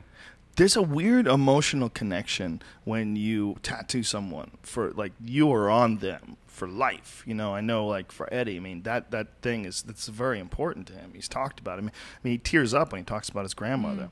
What is that like for you to have all these people running around there that you have this like intense emotional connection with something that you've created on their body? Oh man, it's awesome. I remember one time I was driving to work and this guy was crossing the street and he's really, really tall, and I remember he looked like a businessman with a button-up shirt, and he was just walking across the street and he had like kind of curly hair, and I was like staring at him like, I wonder what that guy's deal is, you know what I mean? Like, what does he do? And I could totally draw him. He had all those like interesting facial features. And then I go into tattoo that day and he was my appointment, and I tattooed him, and it was the most What? It was the most intense story of like living in fear and regret and just making closure with all these with death, which is I think one of the harder subjects I think for people, and then I remember being done with it and driving back home and seeing him cross the street again to go to wherever his car was parked, and I was like, oh, it's like every person could be that guy. I just always think about that. People, especially people who piss me off or annoy me or whatever, I'm always like, oh, like you just don't know, you know. So it's a cool connection, I think. You might be the crazy link to the other dimension. It might be you. It might have been your magic that you used on Eddie there. That's ridiculous. Yeah. You're connected to another Of course I did. synchronicity like that? Yeah, all the time. That's so bizarre. You tattooed. You You covered. got to a talk ta- into the mic, bro. You covered a tattoo once. You talked about this before in a different interview where you covered a tattoo of a dude on his dick. Right? God. Cover a dick tattoo. It's just so funny because like when I think when It's true. when it first got on TV, like they always ask you like the first like elementary questions. It's like, what was your first tattoo? What's the weirdest tattoo? And they'd always like pussyfoot around like that question. Like, so have you ever tattooed, like a weird area? I'm just like, just say it, Butthole? Have you done a butthole? No. That's very recent. The girls are starting to do the butthole Butthole, tattoos. No, that's awful. That's awful. Yeah, I mean that's like Sacred ground. No, it's physically. Take all the funny stuff out. It's like physically a very unhealthy thing to do, like the amount of toxins and whatever. But anyways, Baby wipe. Oh, so the actual, the more sensitive tissue. It'd probably give you hemorrhoids immediately, I would imagine. You're don't going to know. have And problems, dude. And then, that area is really hard to keep clean for some reason. I would have to go with the Dr. Drew one on this one. Yeah, I would think Dr. Drew might be right about asshole tattoos. Listen out there, you crazy bitches. If Kat Von D is disgusted with asshole tattoos, I'm not disgusted. do It's not just like, get an asshole tattoo. That's just attention seeking, and there's no art aspect behind that. Well, maybe it's a beautiful job. Maybe it's like, some roses in the center of them are all scrunchy and shit. And maybe it's just done to be like the most amazing rose. Yeah. Like your asshole looks like a rose. Now, for the cock one, did you have to have it hard the whole time when you're tattooing it? Or, you know what I mean? Like when you talk to a woman, you shouldn't make that jerk off in your face thing when you're saying hard. You were actually doing that. No, well, I could explain the situation because it sounds so much more perverted than it was. But like, there's a guy who, had been through some times and had gotten a lot of ghetto gang tattoos and stuff, and all like homemade, like like guitar string tattoo collection he had. And so we went through over the years and redid all of them, and he had all these brand new tattoos, some of them covered and improved or whatever. And then I remember, I become friends with all my clients because you spend such intimate times, like it's like 3 hours of intense. We're not talking about like butthole tattoos. We're like talking about like life and death and stuff, right. and or whatever we talk about. And I'm always so heavy. I hate that. But he was cool, and then he came to me very respectfully with his wife and was like, I have this one tattoo, and now that I'm remarried and stuff, I'm no longer with Linda, and like I was just I understand if you don't want to do it, it's fine, but it's just it kind of bothers the new wife. So it was a name on the dick. The word Linda, yeah. The Damn, name Linda won. And Whoever so, Linda is, she won. No, so like, so most like, of the time I it just said L.A. No. What did you change it to? No, so he comes. I'm like, yeah, man, it's Lindsay? cool, And so like he comes Love with his ya. wife. No, he comes with his wife, and so I was like, yeah, like I'll put up like the partitioners, that you see at the hospital and stuff, so that Right. others can't watch or whatever. And no, you don't get an erection during that time. I don't think unless you're. You have to spread it out like a butterfly, though? Like when you're dissecting a butterfly? So I had him lay down, and then he whips this. Tremendous thing. It's so crazy. Like, it was like LYNDA''S. It was like hours and hours. Oh, apostrophe S? Oh, Linda's? Yeah. Hours and hours of tattooing. I was just basically saying it was quite a large tattoo. It was a large penis. You took your time on it. As well. Just to clarify, the penis and the tattoo were both large. God, it would be like you talking to an OBGYN about, a 8 inches? To you, No, to you, it might have been like talking to an OBGYN. To a dude who's got a girl touching his penis, even under such inauspicious circumstances I have gloves as on, and there's like covering over. and Please, there's, whatever. It's not that way. It's like. Oh, that's so silly. It's always that way. No, it's not. There's not 90% of it, maybe only 10% that way, but 10% is that way. That probably So got when you him go to your through. doctor and he touches your wee wee, 20%. My doctor 20%, doesn't look like you. If my doctor looked like you and touched my penis, I'm sure I'd have a problem. Yeah. Well, I might I'll have let- to beat off before I got to the office. Stop it! You guys That's are what awful. dudes do. That's Well, I not wouldn't what- want to think not that every way. Dude does that. Oh my God, you're Most, so crazy. 90%. Hey, why don't you go online and look up I don't wanna go online. doctor porn, like the No. female doctors who make out with the men and have sex with. stop. I know what No, you la, need. la, You la. don't need medicine. You need sugar. Oh my No, God, no, that's no, so sad. no, no. Don't say No, that. it's not sad. It's just reality. There's nothing wrong with that. Dudes Oh, would reality be, is very sad. well, it's not sad. It Dudes is would be sad. massively attracted to this idea that a beautiful doctor is going to get intimate with them. I'm not gonna get into But even just touching their intimate parts in some sort of a doctor sort of a thing. Like, so what's wrong with your penis, Johnny? Sorry I brought this up. I Listen, apologize. listen, Don't be listen. mad at me, please. All I'm saying is, you're a beautiful It's woman. just so and cra- if like, you you were know- a doctor, a certain amount of your patients would most certainly love it if you examine their penis. You know what? I don't think it's Is that, that way fair? so much anymore. And mind you, I did that tattoo when I was like, I don't know, like 19 or 20. When or you're something. even hotter. I mean, that's, Oh, thanks. Makes I'm it not. worse. What the Whoa, fuck is that, Eddie? everybody's retarded today. Jesus Christ, Eddie Bravo. That doesn't help your point. It doesn't help your point. This is when I was. dare you. It was when I was 17. I'm like, she's- like that makes it better. No, I was like drunk back then, and I was totally out of shape versus now. Fuck. Yeah, what you're I look saying way is better. you're saying she looks worse. No, I'm That's just. so I was rude. just. You can I never- wasn't saying that. You can never say that to a girl. I wasn't saying that. I don't care. So I apologize. So what did you I turn was it just- into? I was trying to be funny. It said at the time, he just wanted to get. it Like, said some, Linda's. Did it say Yeah. apostrophe S like Yeah. Linda's dick? Wow. This is Linda's. Even not This is anymore. Linda. I wonder if Linda's still alive. Fuck yeah, she's alive. She took Griselda Blanco's place in Colombia. Linda's down there running shit, capping motherfuckers and driving around on a 10-speed. So what did you turn it into? What I word? mean, I think it was just like some tribal design or something. A back tribal? Then. But I mean, it was like you don't have that much work. It's my Maori dick. You guys stop. Sorry. She did some biomech on that It's shit. crazy. All my work goes down to this Some Geiger this shit. tattoo. Well, I want to get but Tower 7 on my No, dick. we're not. Listen, we are definitely not saying that all You your should have work. just did the portrait of his new wife No. on top of that shit. with a chainsaw cutting Linda up. Like a man. chainsaw hitting Linda and blood splattering all over. So it's not Linda's. Fuck that bitch. Why didn't he opt to get the laser on the penis? I don't know. You know what? I don't know. Back then, I don't think it was as. Stop. I'm like scanning my brain for any other tattoo reference I could What's jump worse, to. Now, a how burning did you- laser or needles? Are you like? Did you have to like pull on it and No, flatten it? no, no, Like no. how did you Yeah, want like a it? butterfly. Yeah, well, a frog. frog. No. Yeah. I mean, like if somebody was sitting, like if he was sitting here, then I would get dental bibs around all of it, and then I would just. Oh God, this is awful. No, it's not. No, very no. interesting. There's not. In no way is it sexual. Of course. For sure. it's No, not. for no, sure. we're not saying that. We're not saying you got off. No, or no, anything. no. Did you No. spit No, on I'm it Or before you him. started? Oh my God, the approach. In the middle We're just of saying. We're just saying. Man, you guys. It is a very extraordinary tattoo. Did you guys style, just right? take your knuckles and do that? I had to that give him thing that you knuckles for guys that do? one. What did he say? He just Listen. said, "Did you God. spit on it?" Oh, Come on, man. That's come on. hilarious. In the moment, Come on. it was just perfect. That's like I'm one of those sorry. Daniel Tosh I'm moments. sorry. With the moment, You it was know? perfect. He's ridiculous. Yeah, look, it certainly was not sexual. I mean, it has to be insanely painful. You'd have to be like a really sick. But then there's a lot of sick fucks who are like really into pain, right? No, I think he was more embarrassed than anything, and he was really Sure. again like his wife was there, and it was a very I think he was almost. I don't know. I would have made sure if I was him to have sex right before, just in case. Do you think that's Linda's go-to shit? That Linda just, you got to tattoo my name on your dick.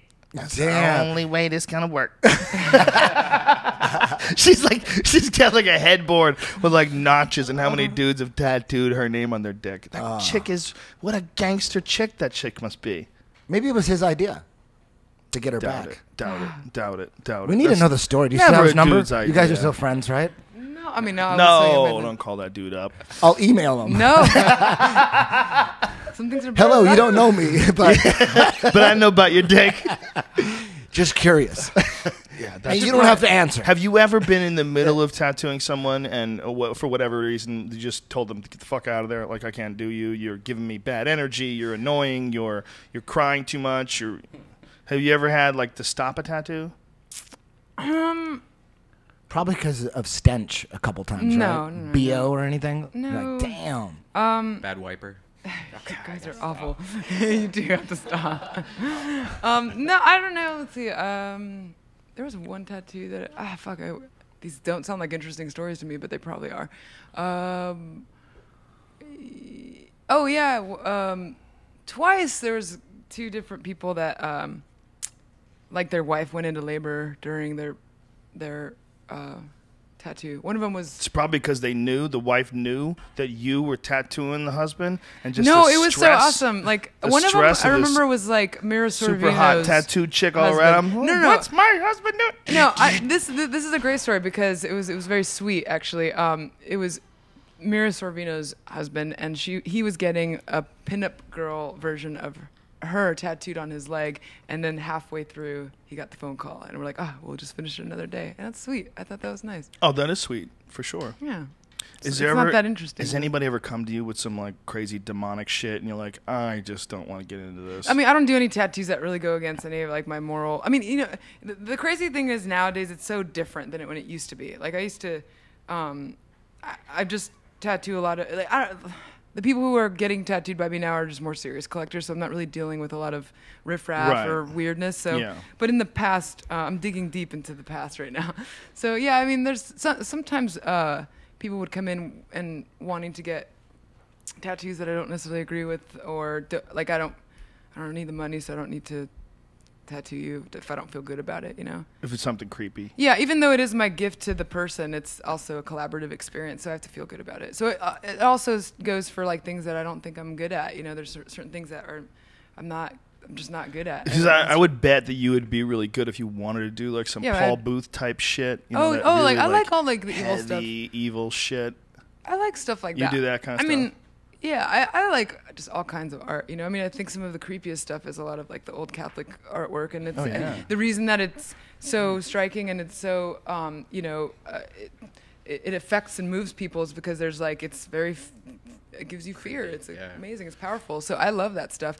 I wear a lot of crosses and stuff, and it may not be for the meanings that most people assume it would be. I just like what crosses look like. A friend of mine went to Italy, and while he was there, he took a photo of the ceiling of some religious place. That the outside edge of the photo, the center is heaven. Yeah, and it's it like looks all like these you're in a angels, and the outside edge is all these demons, and they're shoving like pitchforks up dudes' asses. It's crazy back then. Really intense. If you look at like all the Hieronymus Bosch stuff, I mean that stuff's like I think painted in the 1600s. Isn't like the Danish I think he was. I mean that shit was so ahead of its time. Oh yeah, it's crazy, So scary. weird. And back then, I mean, they really believed that too. I mean, when you were drawing those paintings of the demons skewering dudes in their assholes, like people really thought that was going to happen to you if you died and you went to hell.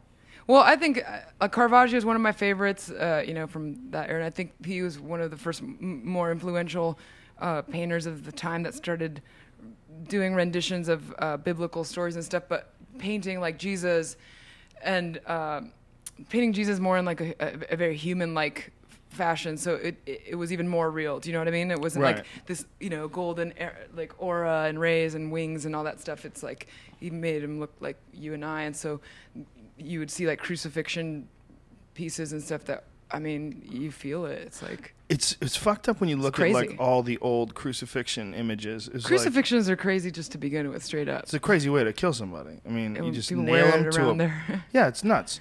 I mean, but in the old pictures, he was always like in pretty good shape, except for the holes in his arms. I mean, he wasn't all fucked And up. feet. He But was then when they finally 7% body fat. Good That's not what I meant. areolas. That's not what I meant. What I meant was he was okay. He wasn't all fucked up, like the Mel Gibson movie. Yeah. But you like the interpretation of it now. It's like if you go to see that Mel Gibson movie, if that's our version of what would have happened when that was horrific. I mean, that was really scary shit.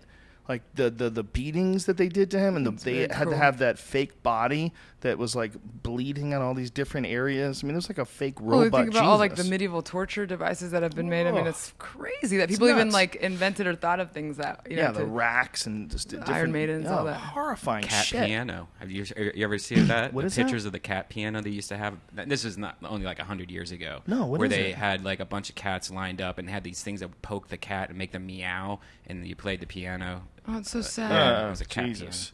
Well, yeah, they didn't give a fuck about cats back then. No. The mortality cats. rate for people. I do too. I'd love my cat more if she would stop peeing in my fucking house. What How kind many of cats cat? do you Dirty have? little bitch. I only have one. I'm not a crazy cat lady. I just love my cat. You want another one?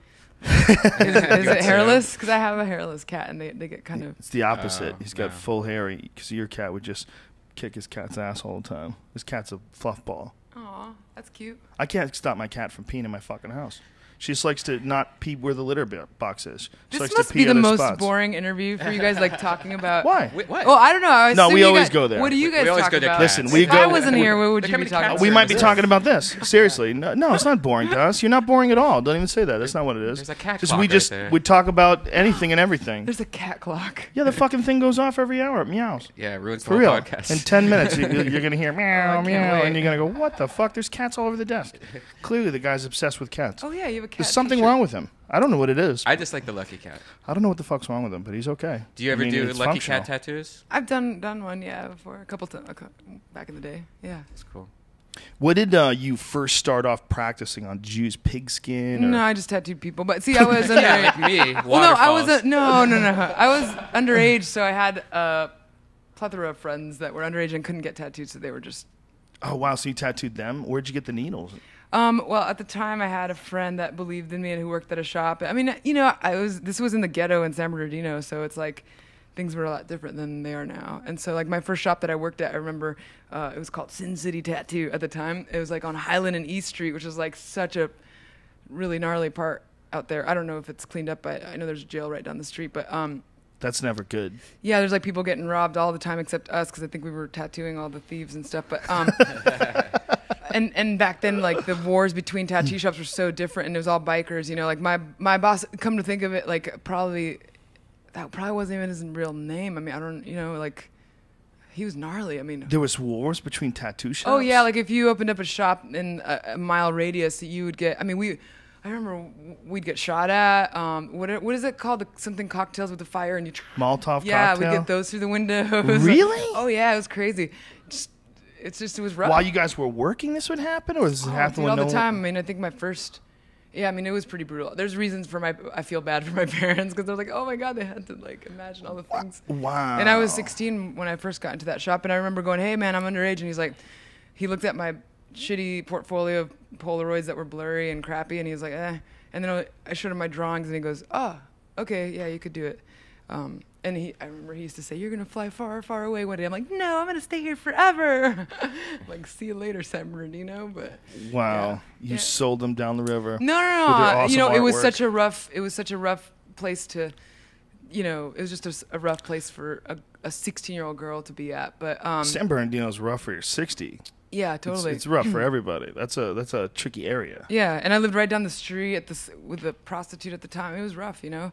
I mean, it was awful. Were you buddies? No, I met her because I had been working at a movie theater before that, passing out popcorn, and like she worked there, and I needed a place to stay next to the shop, and so I would pretty much take care of her kids while she would go in and out of her drug comatose. It was sad. It was very sad.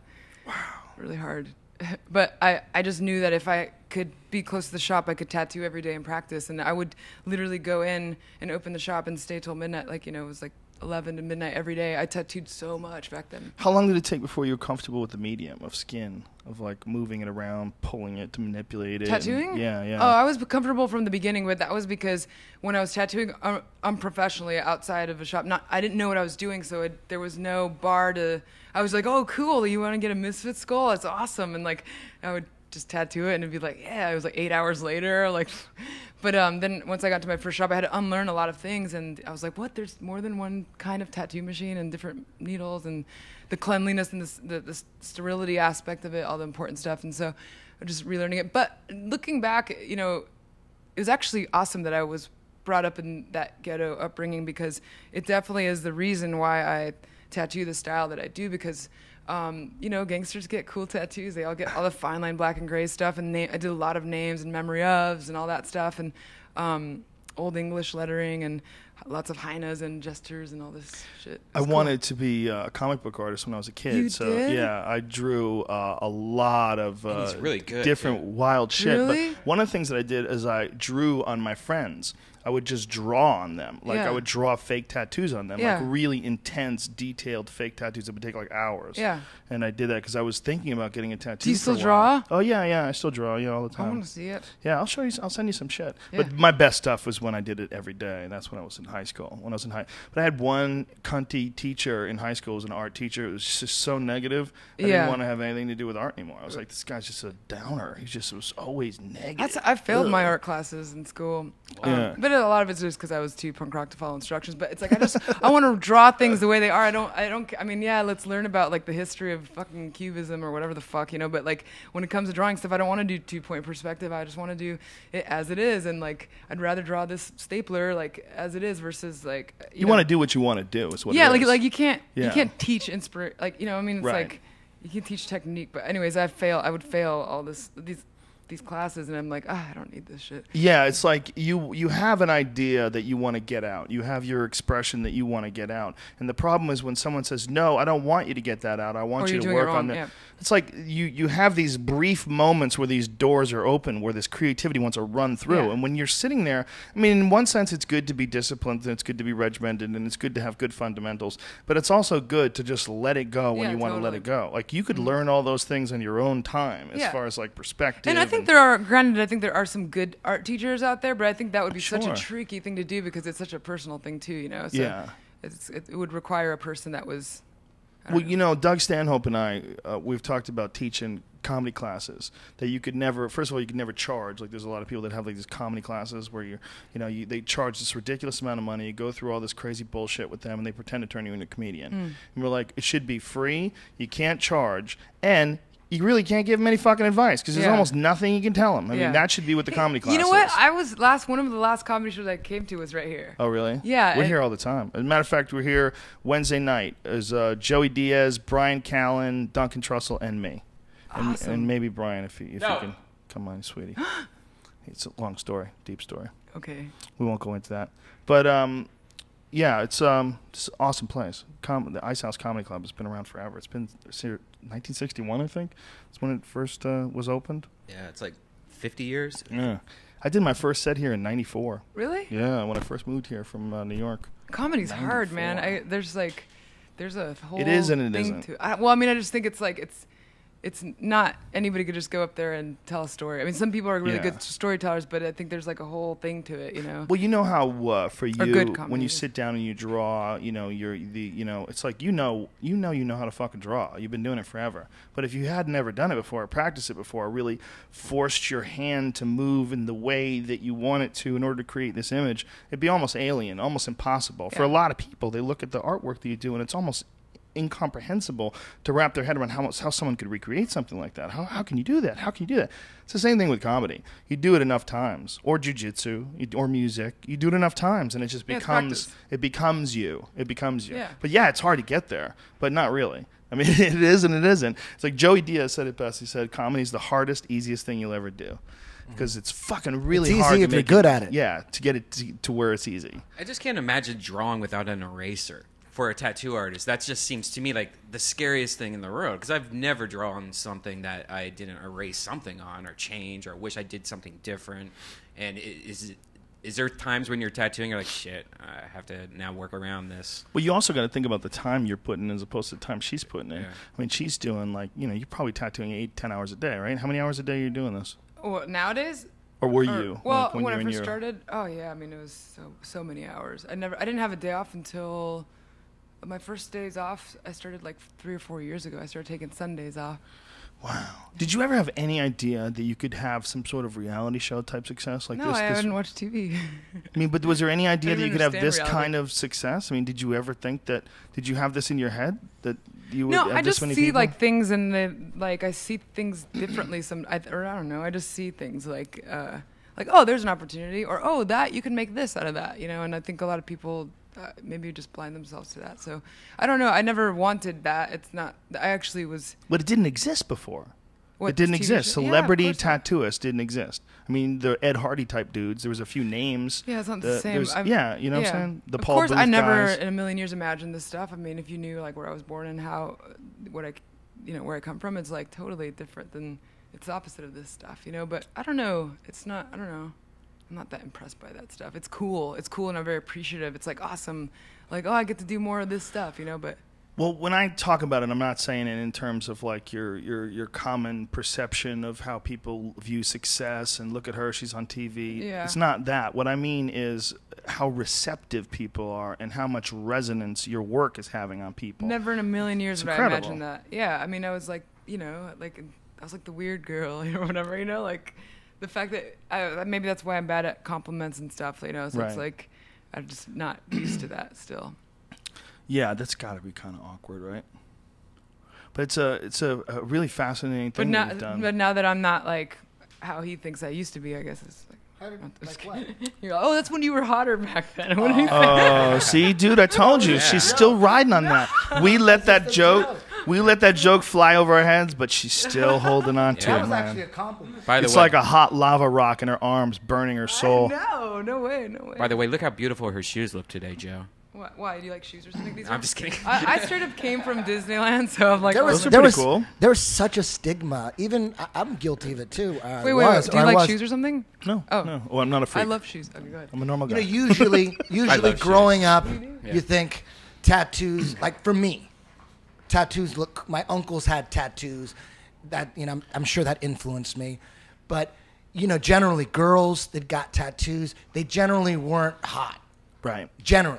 Yeah. And I can imagine the amount of guys that were thought like, damn, she's so hot, she's ruining herself with the tattoos or something. And now look at her now. You know what I mean? Most guys wouldn't think that, though. That's an illusion that girls have, I think. It's most guys. You'd be amazed at how little we give a fuck about like a lot of shit no, that I you think have. it's just more a different generation. That's all. Guys are into You body you- shapes. You changed the perception single-handedly, though. Oh yeah, without a doubt, Yeah. you definitely threw a monkey wrench into Yeah. the whole idea of what's hot. And there was one movie with Because you took it deep. There was a movie with Will Ferrell, I think. It wasn't like an extreme comedy, but the love interest, and they never really addressed it in the movie, had a sleeve. You know what I'm talking about? Right. The love interest had a sleeve, and I think it was fake or whatever, but they never talked about it. She was just a chick who worked at a bakery, and Will Ferrell, I think that's what it was, like fell in love with her or whatever.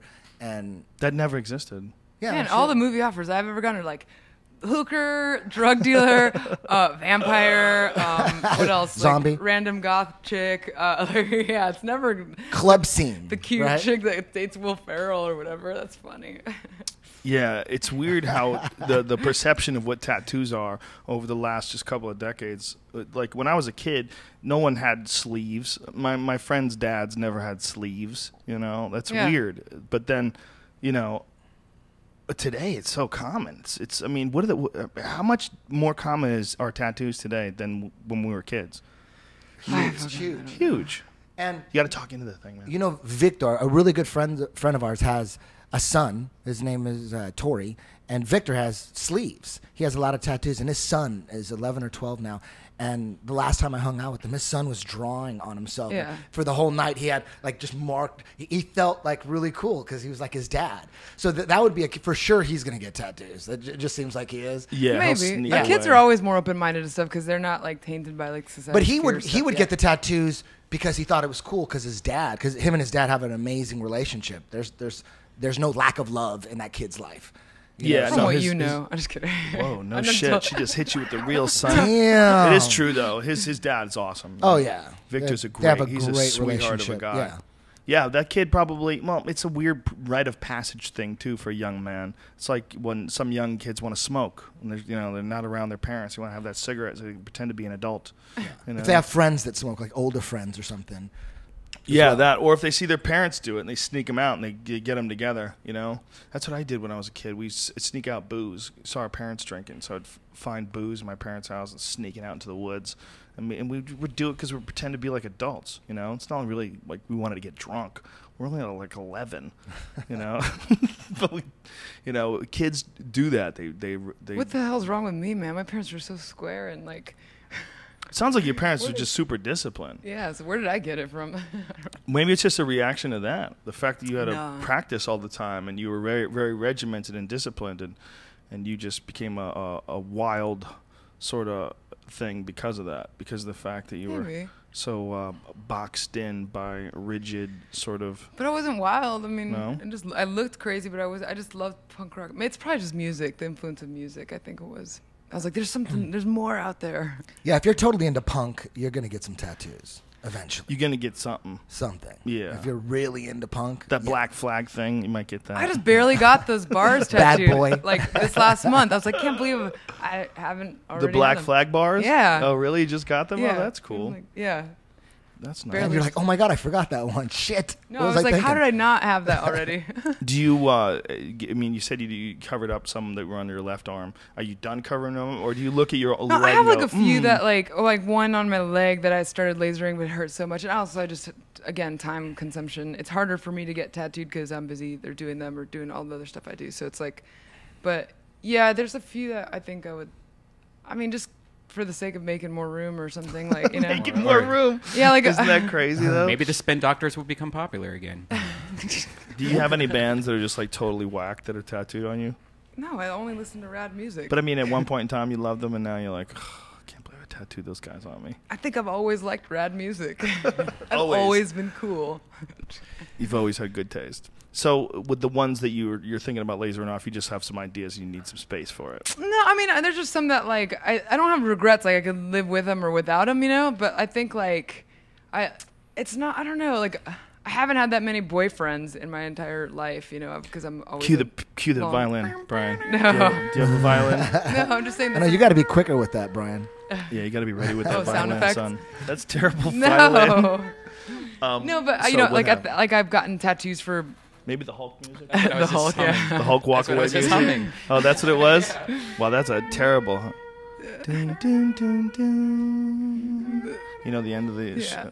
Sorry. I'm just hearing you guys. I'm sorry. This is- So you haven't had that many boyfriends? Yeah, and I mean, I think I've gotten, like, some tattoos for... whatever those relationships in the past, and like my first tattoo was a J and whatever, and I still love it. But I think there's like 2 portraits I'd like to get lasered off. It seems like for you, I mean, Oh correct Jesus! me if I'm Stop wrong, with that music. It's but awful. it seems like, to me at least, if I had to guess, it's probably very difficult for you to enter into a relationship because you seem to be like one of those all-in sort of girls. Like you fall Yeah, in it's all love or with someone, nothing. and yeah, all or nothing. Yeah. So you're ready right away, all in, all or nothing, and then it doesn't work. It's nothing, and then it's like it's No, hard to it's make not- that. It's hard to pull that trigger. What do you mean? It's hard to pull that all or nothing trigger. I don't know any other way. That's what I'm saying. I mean, it seems that that's your style. Yeah, is that bad? No, bad? Oh. no. But it's hard. It's In not what way? bad. Because you look. I If just you think it's find hard the to right make a person, connection with people that are like true to themselves and to, like most of the time people when you meet them they're putting out like a perception of themselves as how they would like to be seen, so you're already Right. going through like 2 layers right there of what the person really is. And or then- sometimes they might even be bullshitting themselves of how course, they'd like of course. to be. Yeah. So like, whereas I'm not by any means perfect, but I'm pretty much like I talk a lot. I talk about the same stuff. Like this is the same conversation I'd have with like my homie. It's like Right. you know what I mean. Like it's kind of what you see is what you get. You know. And I've only met very few people that are that way, and so I think that oftentimes you tend to fall in love with this perception versus the person, and so. In my case, sometimes I feel like it tends to be intense in the beginnings, and then I'm continue being on fire, and then maybe it's not so much that way. But I'm also a very emotional person. I'm like very, till the bitter end. Well, sometimes people can bullshit you for quite a long time before you really get used to what they're really like. Yeah, So totally. 3 or 4 months in, you're like, 3 or 4 what am months I is doing so here? short of a time, I think. It is a short amount of time. Yeah. It is. But you could find out everything about someone in 3 or 4 months of constantly being with them. They can only hide their character for so long, which is, I think. But I Yeah. always wonder about like dudes like Paul McCartney. Paul McCartney's a bad motherfucker. But then you'd hear that ex-wife talk about him and talk. You ever heard of the woman who had lost her leg in a motorcycle accident? No. She's demonic. I mean, the Well, I way think that people- lady would talk about Paul McCartney was like the most terrifying thing. Like it was. What did just- she say? She was ridiculous. I don't want to hear about that stuff. Yeah, you don't want to hear it. I'm like, what did she say? Are you super kidding? negative. People want to hear. Well, Super negative that's about all if anything ever happened to her. She has information hidden, secret Oh. places about him. I'm doing the Boring. best to protect my husband. She was like just a crazy, evil person who wanted stacks of cash from him. And his dumbass didn't get a prenuptial. And he got roped in by a woman pretending to be something she wasn't. And then once he had a kid with her, she just turned on the hooks and fucking ripped her chest open and a monster flew out, and that was her. And that was all the interviews after that. You would listen to the interviews and you go, how did he not see this coming, man? How did he Yeah. not know that he was with a crazy person, a Well, vindictive... sometimes you want to believe in, I think, people's ability to be something, Yeah, for I sure. mean, Well, also, he came out of a long-term relationship with Linda McCartney, who was supposed to be an amazing person, like really nice, sweet woman. By all accounts, they got along great. So he's probably his ideas of what relationships were like. He really thought that's what you did. You know, you find someone, you're just nice to them, they're nice to you, and this is just the way she really is. He didn't even look for all the clues of craziness. Maybe. I mean, who knows? You know, I mean, I always think it's like, unless you're in it, you really don't know what's going on, you know? And I mean... Right, that's why he speculates. It's fun, and he talks shit at the same time. It's Oh, great. It's good times. Speculating and talking shit on how Paul McCartney got roped in. Yeah, I don't know. So you haven't had that many boyfriends because of that? Because you're No. I think I haven't had that many boyfriends because I'm always in long-term relationships, I think is what it is. What? Oh, he's like, so you haven't had any boyfriends? Say it that way. Damn, man, you make me sound all creepy. No. The fuck? Where did he come up with that? I don't know. I didn't No, think I don't that. know. Yeah, I didn't think that. Thank you, Brian. Thanks for having me back, homie. No, but no. So anyways, Can we please, now the music needs to go on. I know, about, like, bow, chicka, bow, bow. A girl getting cum on her tattoo again because it's a really important story. so you ever been to the Olive Garden? That is the most ridiculous shit ever. Yeah, I don't know. Yeah, love is a funny thing. It's hard as fuck. But you got to find the right person. That's what it is. I mean, the right person for you might not be the right person for somebody else. And finding that perfect interaction with people, it's almost impossible. It's so hard. It's so hard to line up, especially for a chick like you, because you have to have some serious bad motherfucker. You can't just have like some regular dude. You know, I think it's all about the heart, really, to be honest with you. When it comes to like the amount of like solidness that I guess I require. Yeah, but for a dude to not be tweaked by you being all hot and famous, covered in tattoos and all wild, crazy, famous tattoo lady, That's a tough one for a guy. You got obstacle. You need like a Braveheart dude. Yeah, like, you need some Maori warrior type character. You know, it's like it just seems. I think I would just want to be with somebody who can get it, you know, and like I could relate to or understand. It's a little chubby and is a comic or something. Just kidding. He's putting himself out there. That's what he's doing. That was my creepiness. I like intelligence. Yeah, like women like Jennifer Lopez. She's doomed to a life of betas. She's gonna have to date these beta men and buy them cars, and they'll be younger than her, and that's it. That's just the way it goes from now on. There's just no, because to be a badder motherfucker than Jennifer Lopez, good luck. Good luck, fella. Who the fuck is? Is what you got, like Brad Pitt and a couple other dudes, the only people who can date her. Her dating pool is down to like 5 people, and most of them are married already. It's like, good luck. But she's got to go the other way. I think you're going to have to go that way, too. You're going to have to get some beta, manservant type dudes. No, I couldn't handle that. I'm telling you, that's why I want to bring Brian into your life. This shit would be perfect. He would worship you. He would set up your website. Set up your website. Are you on a podcast? He could really spice up your Twitter background. Right. Aw, He could make shit happen. No, yeah, no, I don't know. That's funny shit. Hey, it's the fucking, that's the big, I mean, if there is one dilemma that people find in life that's most prevalent in our society, it's finding the right person.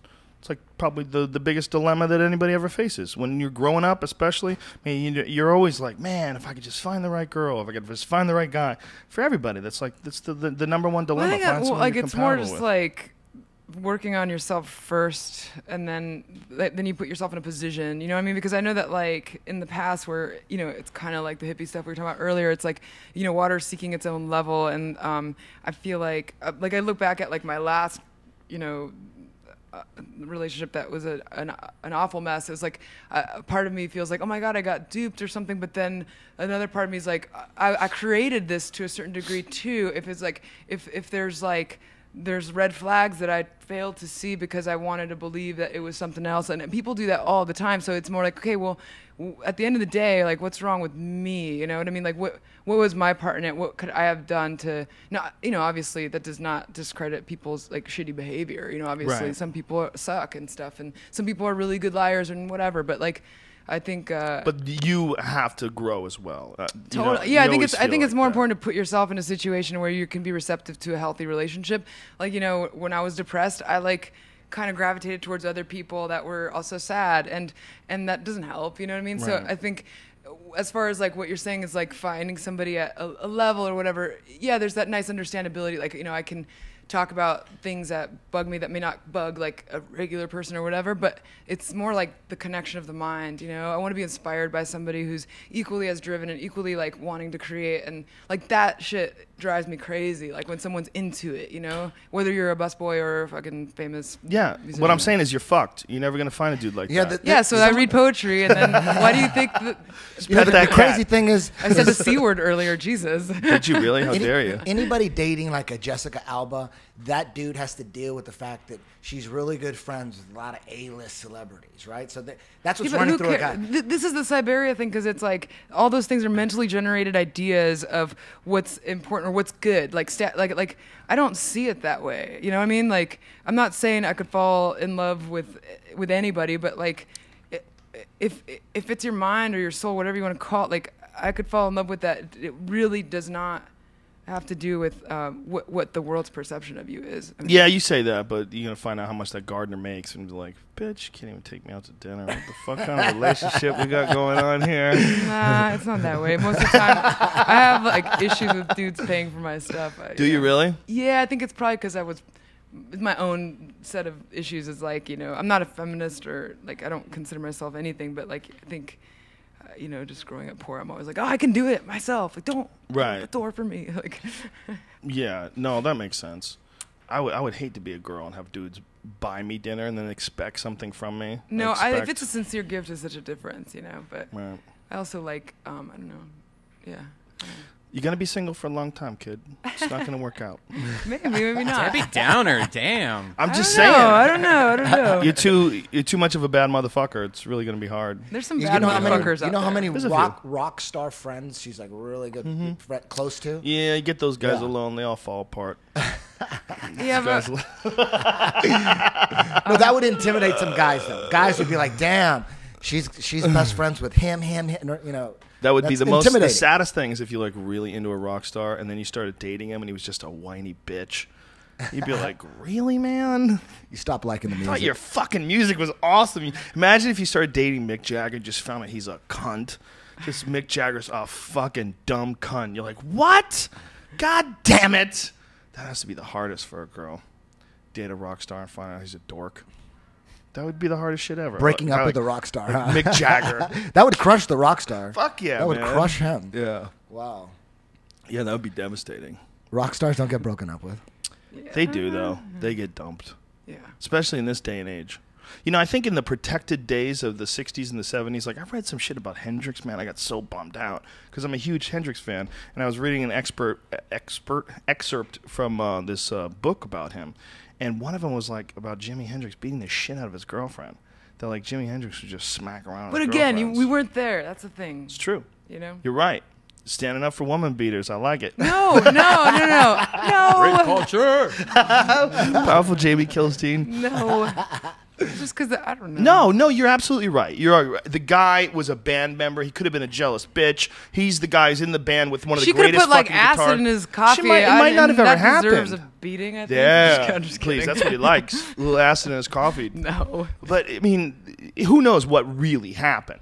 But reading about that, it was like, wow, that's so. Like you read like some tweets that like Chris Brown makes, and he's a fucking moron. He makes these tweets, and everybody hates him, and they go after him, and then he deletes these tweets. What does he say? Just No, really who cares? stupid shit about. Well, after the whole Rihanna thing, he would like get in arguments with people about him beating up women. Yeah, and they're like really. He's a moron. So they were like really gross kind of tweets.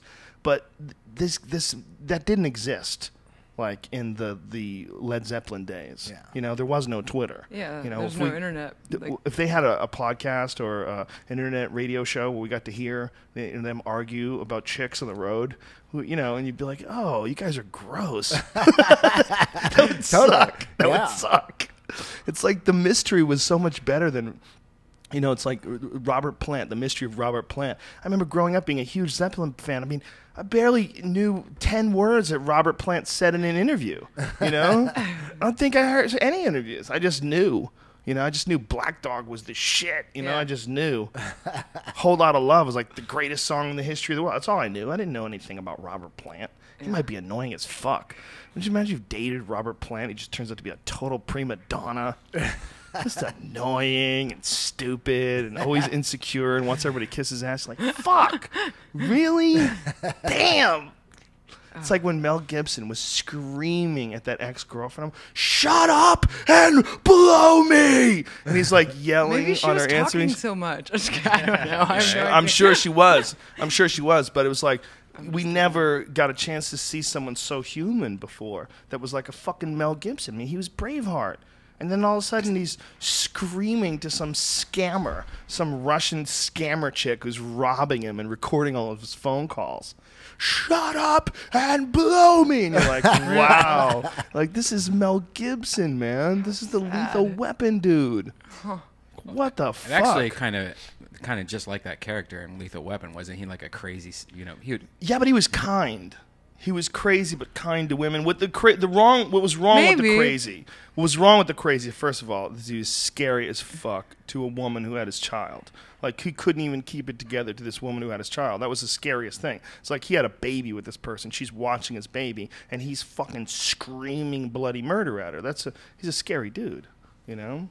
Did that freak you out, the Mel Gibson shit? No, I don't even know I didn't nothing give a about fuck it. about Mel Gibson. No, it's like, I don't know. It's just. You didn't hear that thing when it was in the news? No, I really don't watch television. I stay out I of all that like stuff. I like knowing the human side of people. I love Yeah. reality shows. I actually do. I like Mob Wives and Mama Drama. Forget about it. Watch Mama Drama. Wives. I like Is seeing Mama Drama real the one people. with the little girl? Mama Drama that's is Tyler they, Comes Honey they Boo take Boo. they Yeah. take 6 sets of mothers and daughters like that party together. They're like 43 and 22. Oh, God. 51, and they put 6 couples, half of them black, half of them white, in a penthouse in Vegas, and they get drunk every day. It's hysterical. Wow. It's great. sad. It's genius. Yeah, there's some fun in reality shows, but it's really like mindless distraction. That's the problem. You don't get anything out of it. Sometimes you need that. Sometimes you need to. Do you like that? I like not thinking about shit and watching South Park or watching some mind. I want to be mindless. It's like meditation. I don't mind mindlessness if it's in the form of comedy, like South Park type It's shit. nice knowing how people really are. Like, holy shit, Mob Wives, Oh, yeah. Chicago people aren't season. really like that. People aren't really like that. They're not? No, I mean, I think you're put in a hyper. It's such a Yeah. that They put the situation is alcohol. not They make them real, live and together. It's Right. edited and produced, Yeah. and I totally believe that. It's not really. However, there But- really are people that are acting like that on camera. because and that's no, what's I get fascinating. Yeah. that. Yeah, I love it. it definitely doesn't I inspire. TiVo think. that shit. Sundays Eddie. and Mob Wives comes out. Are you kidding? It's so stupid. The Real Housewives of Beverly Hills. I watched the Real Housewives of Miami ad the other day, just the ad, and I cringed and I just grabbed the remote control and shut it off quick. Like, just thinking that these women could enter into my life somehow or another through me watching them on TV. That somehow or another they could make their way into my life and be annoying and yapping at me. Yeah. And they were hitting each other and screaming at each other. You know, in Miami, you got to do this and you got to do that. And, oh, come on. I don't watch that show. I don't watch all reality shows. Just a couple. But is that there's got to be fighting and violence. If there's not fighting, I don't want to watch it. Is that a weird position for you to be in a reality show when you got a very different sort of a reality show, because it's obviously a reality show about your artwork. I mean, it's about your expression. It's about your originally skill. we had a docu-series. It was a very formatted show. It was like where the premise was like you would learn the story about the story behind each of the tattoos and the interaction between tattooer and client, and then that was 80% of the show, and then 20% of it was our own personal life stories, that were somehow connected to tattooing. And then as the show went on, I can't believe we were on for so long, and How many seasons were you on for? It's weird because contractually it's different. We were basically on for 7 years, 6 or 7 years. Wow, that's incredible. Yeah. Well, it's a great premise for a show. Yeah, but then there's it so started many stories. warping into more. It flipped, so it's like 20% art and 80% drama, and most of it was produced. Hence, how that girl got on the show. Which I don't know her, and that's how it was fake fake. drama. Yeah, and Yeah, so- well, why do that? See, that's Hollywood idiots. Because I think Yeah, but personally, first of all, I'm a fan of tattoos and art. yeah, of course. So And am I. just having a show where it was just you produce it, you dictate what's going on, Oh, just yeah, about it would be tattoos and lovely. art. That seems like you could do that though. Yeah. And people would enjoy it, and it would be pure. I mean, I would watch a time lapse of. Oh my God, that's old footage. Look how Why funny shouldn't it? Why shouldn't you do it that way? I mean, it seems like someone would be an idiot to try to do it any way other than your personality. Why would they not? Well, do you know, it in I a think way that- sadly it's the way. It's not it's the demand. You know what I mean? But it's not the demand. It is the demand because what it is, it's like it's all based on money and numbers for the network. So whatever situations and drama show peaks, and they have these tests that they run. That's what they and I don't believe in it. I think, can't disagree more with you. Well, and hey, this listen, this is why. Listen, I would. I'm on your side. I know you are. I know you are. But the way that the network sees it is what's going to generate more money, and it's going to be viewership because they can sell advertisement. and They're that's it. wrong about that. Though. I know they are. Of What's- course they're wrong. That's why they've killed. I mean, they've played it out. Well, what they're doing is they just go with the box. They Yeah, go with safe what's stuff. what's worked before. This is the formula. You People know, get bored. here's the wacky neighbor. Shh, go. You know, I mean, that's the formula. I mean, they don't. It doesn't have to be that. That's I so wish we had silly. a wacky neighbor. You can get a wacky neighbor. Brian, you want to be a wacky neighbor? He would be awesome at it. Could be the wacky roommate. He's a breakthrough right. talent. I'm telling you. I could He be a could really talking bear. knock you guys over the top. bring the ratings to the top. It's just people enjoy people who are really good at things. I mean, that's really what it is. Yeah, but people also enjoy train wrecks, which is why you love the housewife Drama. shows. But they and don't stuff. only enjoy. I don't that. think they only do, but I think that there is definitely people. I mean, and some people, not everybody, but some people get lost in that. They do, but it's not like, look, there's a lot of dumb shit on my DVR. There's plenty of dumb shit. I mean, I watch dumb shit both for escape and for material because there's some funny shit in it. Yeah. But it's also like a lot of like really intelligent shit on my DVR too, like Yeah. documentaries Sure. and that Morgan Freeman show Through the Wormhole. Fucking Yeah. amazing show. But it's like the same people watch both things, and I think that a well-produced version of your show that's you decide what the fuck goes on. You decide. You're the artist. Yeah, of course. You talk to these people about their ideas. You create their tattoos, and stop fucking around with all that fake shit. Oh, hey, and it would be I would beautiful. love that, Those yeah. dumb motherfuckers. So I Leave just- Kat Von D alone, you stupid fucks. No, I just think You Hollywood hacks. You just got to cut out that middleman. And You so, cookie cutter cunts. You don't know what you're doing. Leave her alone. Yeah, that's it. You tell them. Yeah, those fucks creating some fake nonsense. Yeah. Silly bitches. Yeah, I ended up just filming I secretly filmed a documentary for the last 3 years, and we're actually finally pretty much done with it. And it's awesome. It's so freeing, you know, to be able to do it that way and having the control and stuff. And I wish I could have given as much as I gave in my documentary to the show, but I really couldn't because it wasn't mine, you know. And You should totally have your own show for the internet. It would be fucking gigantic. Just film while you're working. You're gonna do it anyway.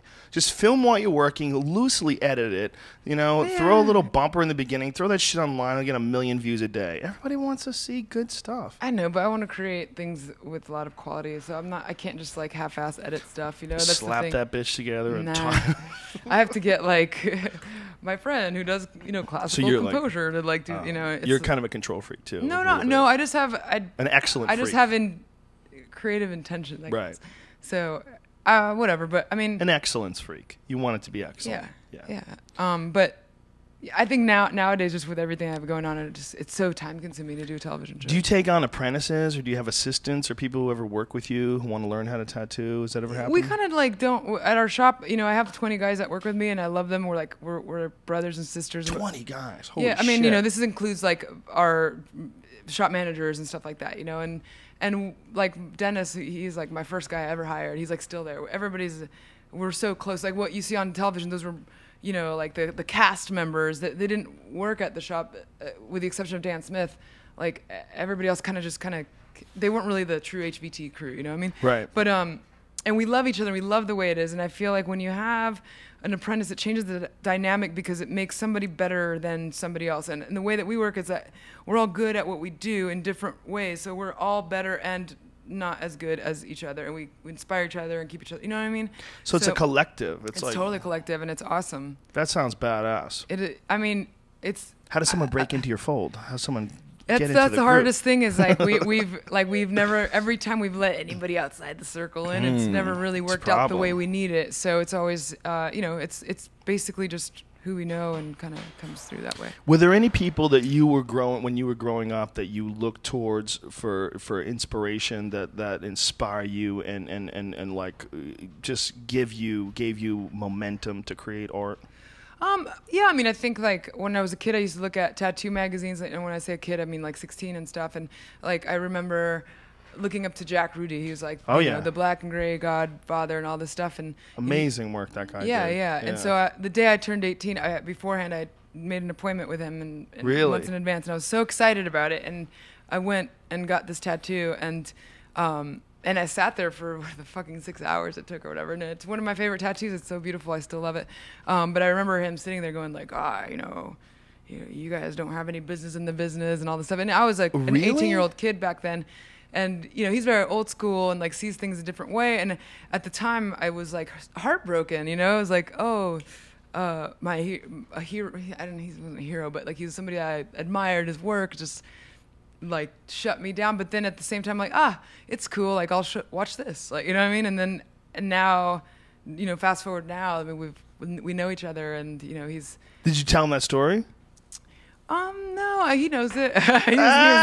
He doesn't remember. Yeah, I bet he doesn't remember. Yeah, but I mean, I remember like one of the coolest kids stories. These days. Yeah, when I was tattooing unprofessionally, when I was like an amateur, like 16-year-old, I had heard that there was this girl who owned a shop in Culver City. It was like the only female artist that owned a shop. I was like, whoa, and her name was Erica Stanley. She was badass. And so I remember going down National and I go in there and I was like, oh my God, we're here. And it was just a tattoo shop, whatever. And I see her and she's like really beautiful. And like, she's just like a power, like she's like a force of nature. And she's like, can I help you? And I'm like, yeah, you know, and I was just probably being overly cocky or thinking that I had gained a place in the tattoo industry when I was just a 16-year-old little pumpkin with a bullshit bang on my arm. And it's like, and I'm just like, oh man, so do you have any advice for me? And I remember she's like, yeah, the best advice I could give you is run while you can. And I remember I was so pissed off, like, oh yeah, well fuck you, you know?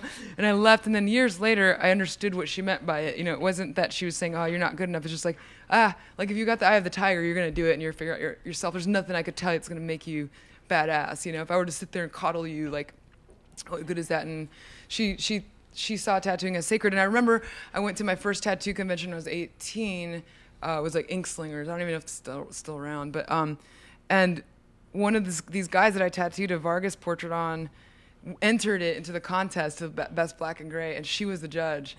And you know, she never knew my name at the time when I was 16, and I got first place. And she voted for me. And I remember going up to, she's like, oh, congratulations, it was really beautiful. I'm like, hey, you know what? It's funny.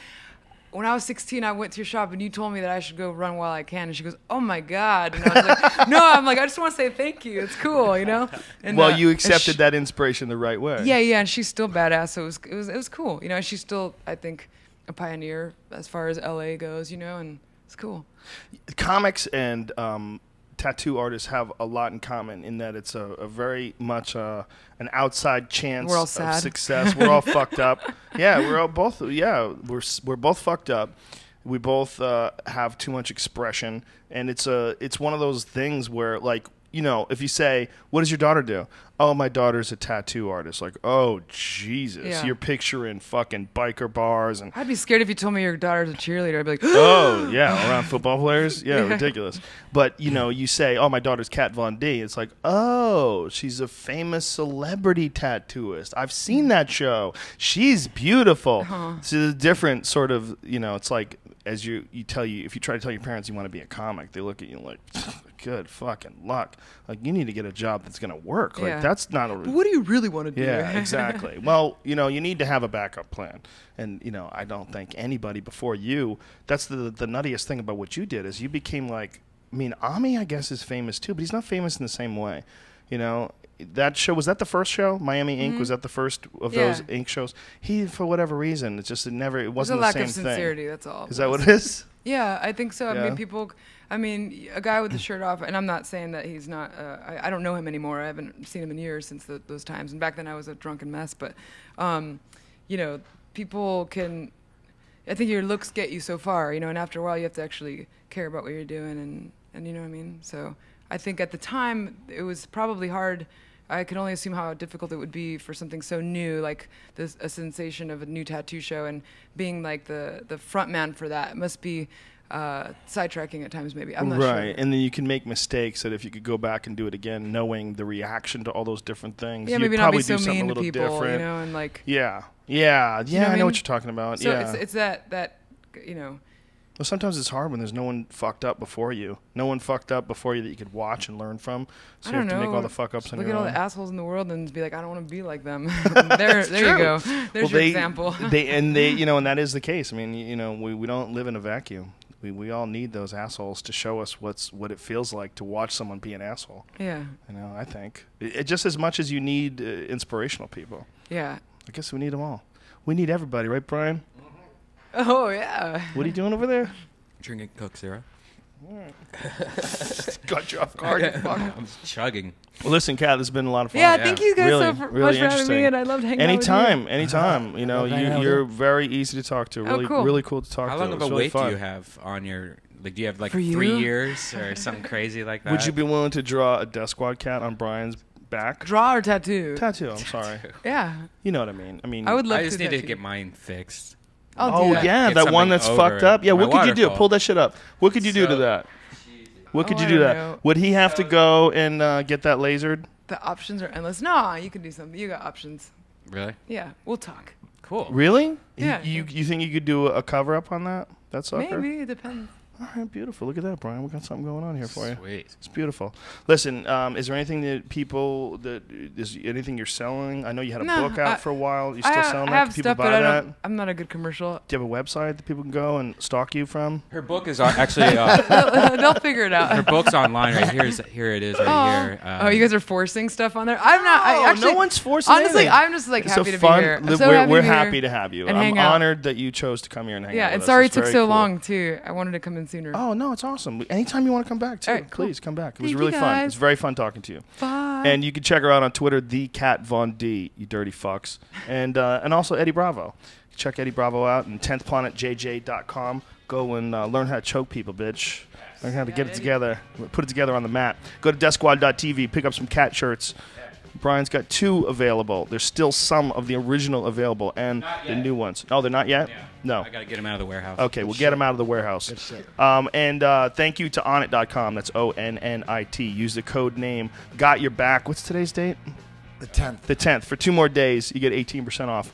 And after that, codename Rogan, you will save 10% off any and all orders of supplements. All right, you fucks. We'll see you guys tomorrow with my good pal Tommy Segura, and then we will return again on Thursday with the great Mac Danzig. So I'm looking forward to this very much, and we'll have yourself a great weekend. My new studio is done. I got the lease. Brian and I are gonna go check it out tomorrow, and we start planning. The clock guy's gonna do some stuff for us. Cool. He's Yeah. gonna build some It's shit. awesome. Yeah, that guy's awesome. All right. We love you guys. Thank you. Bye.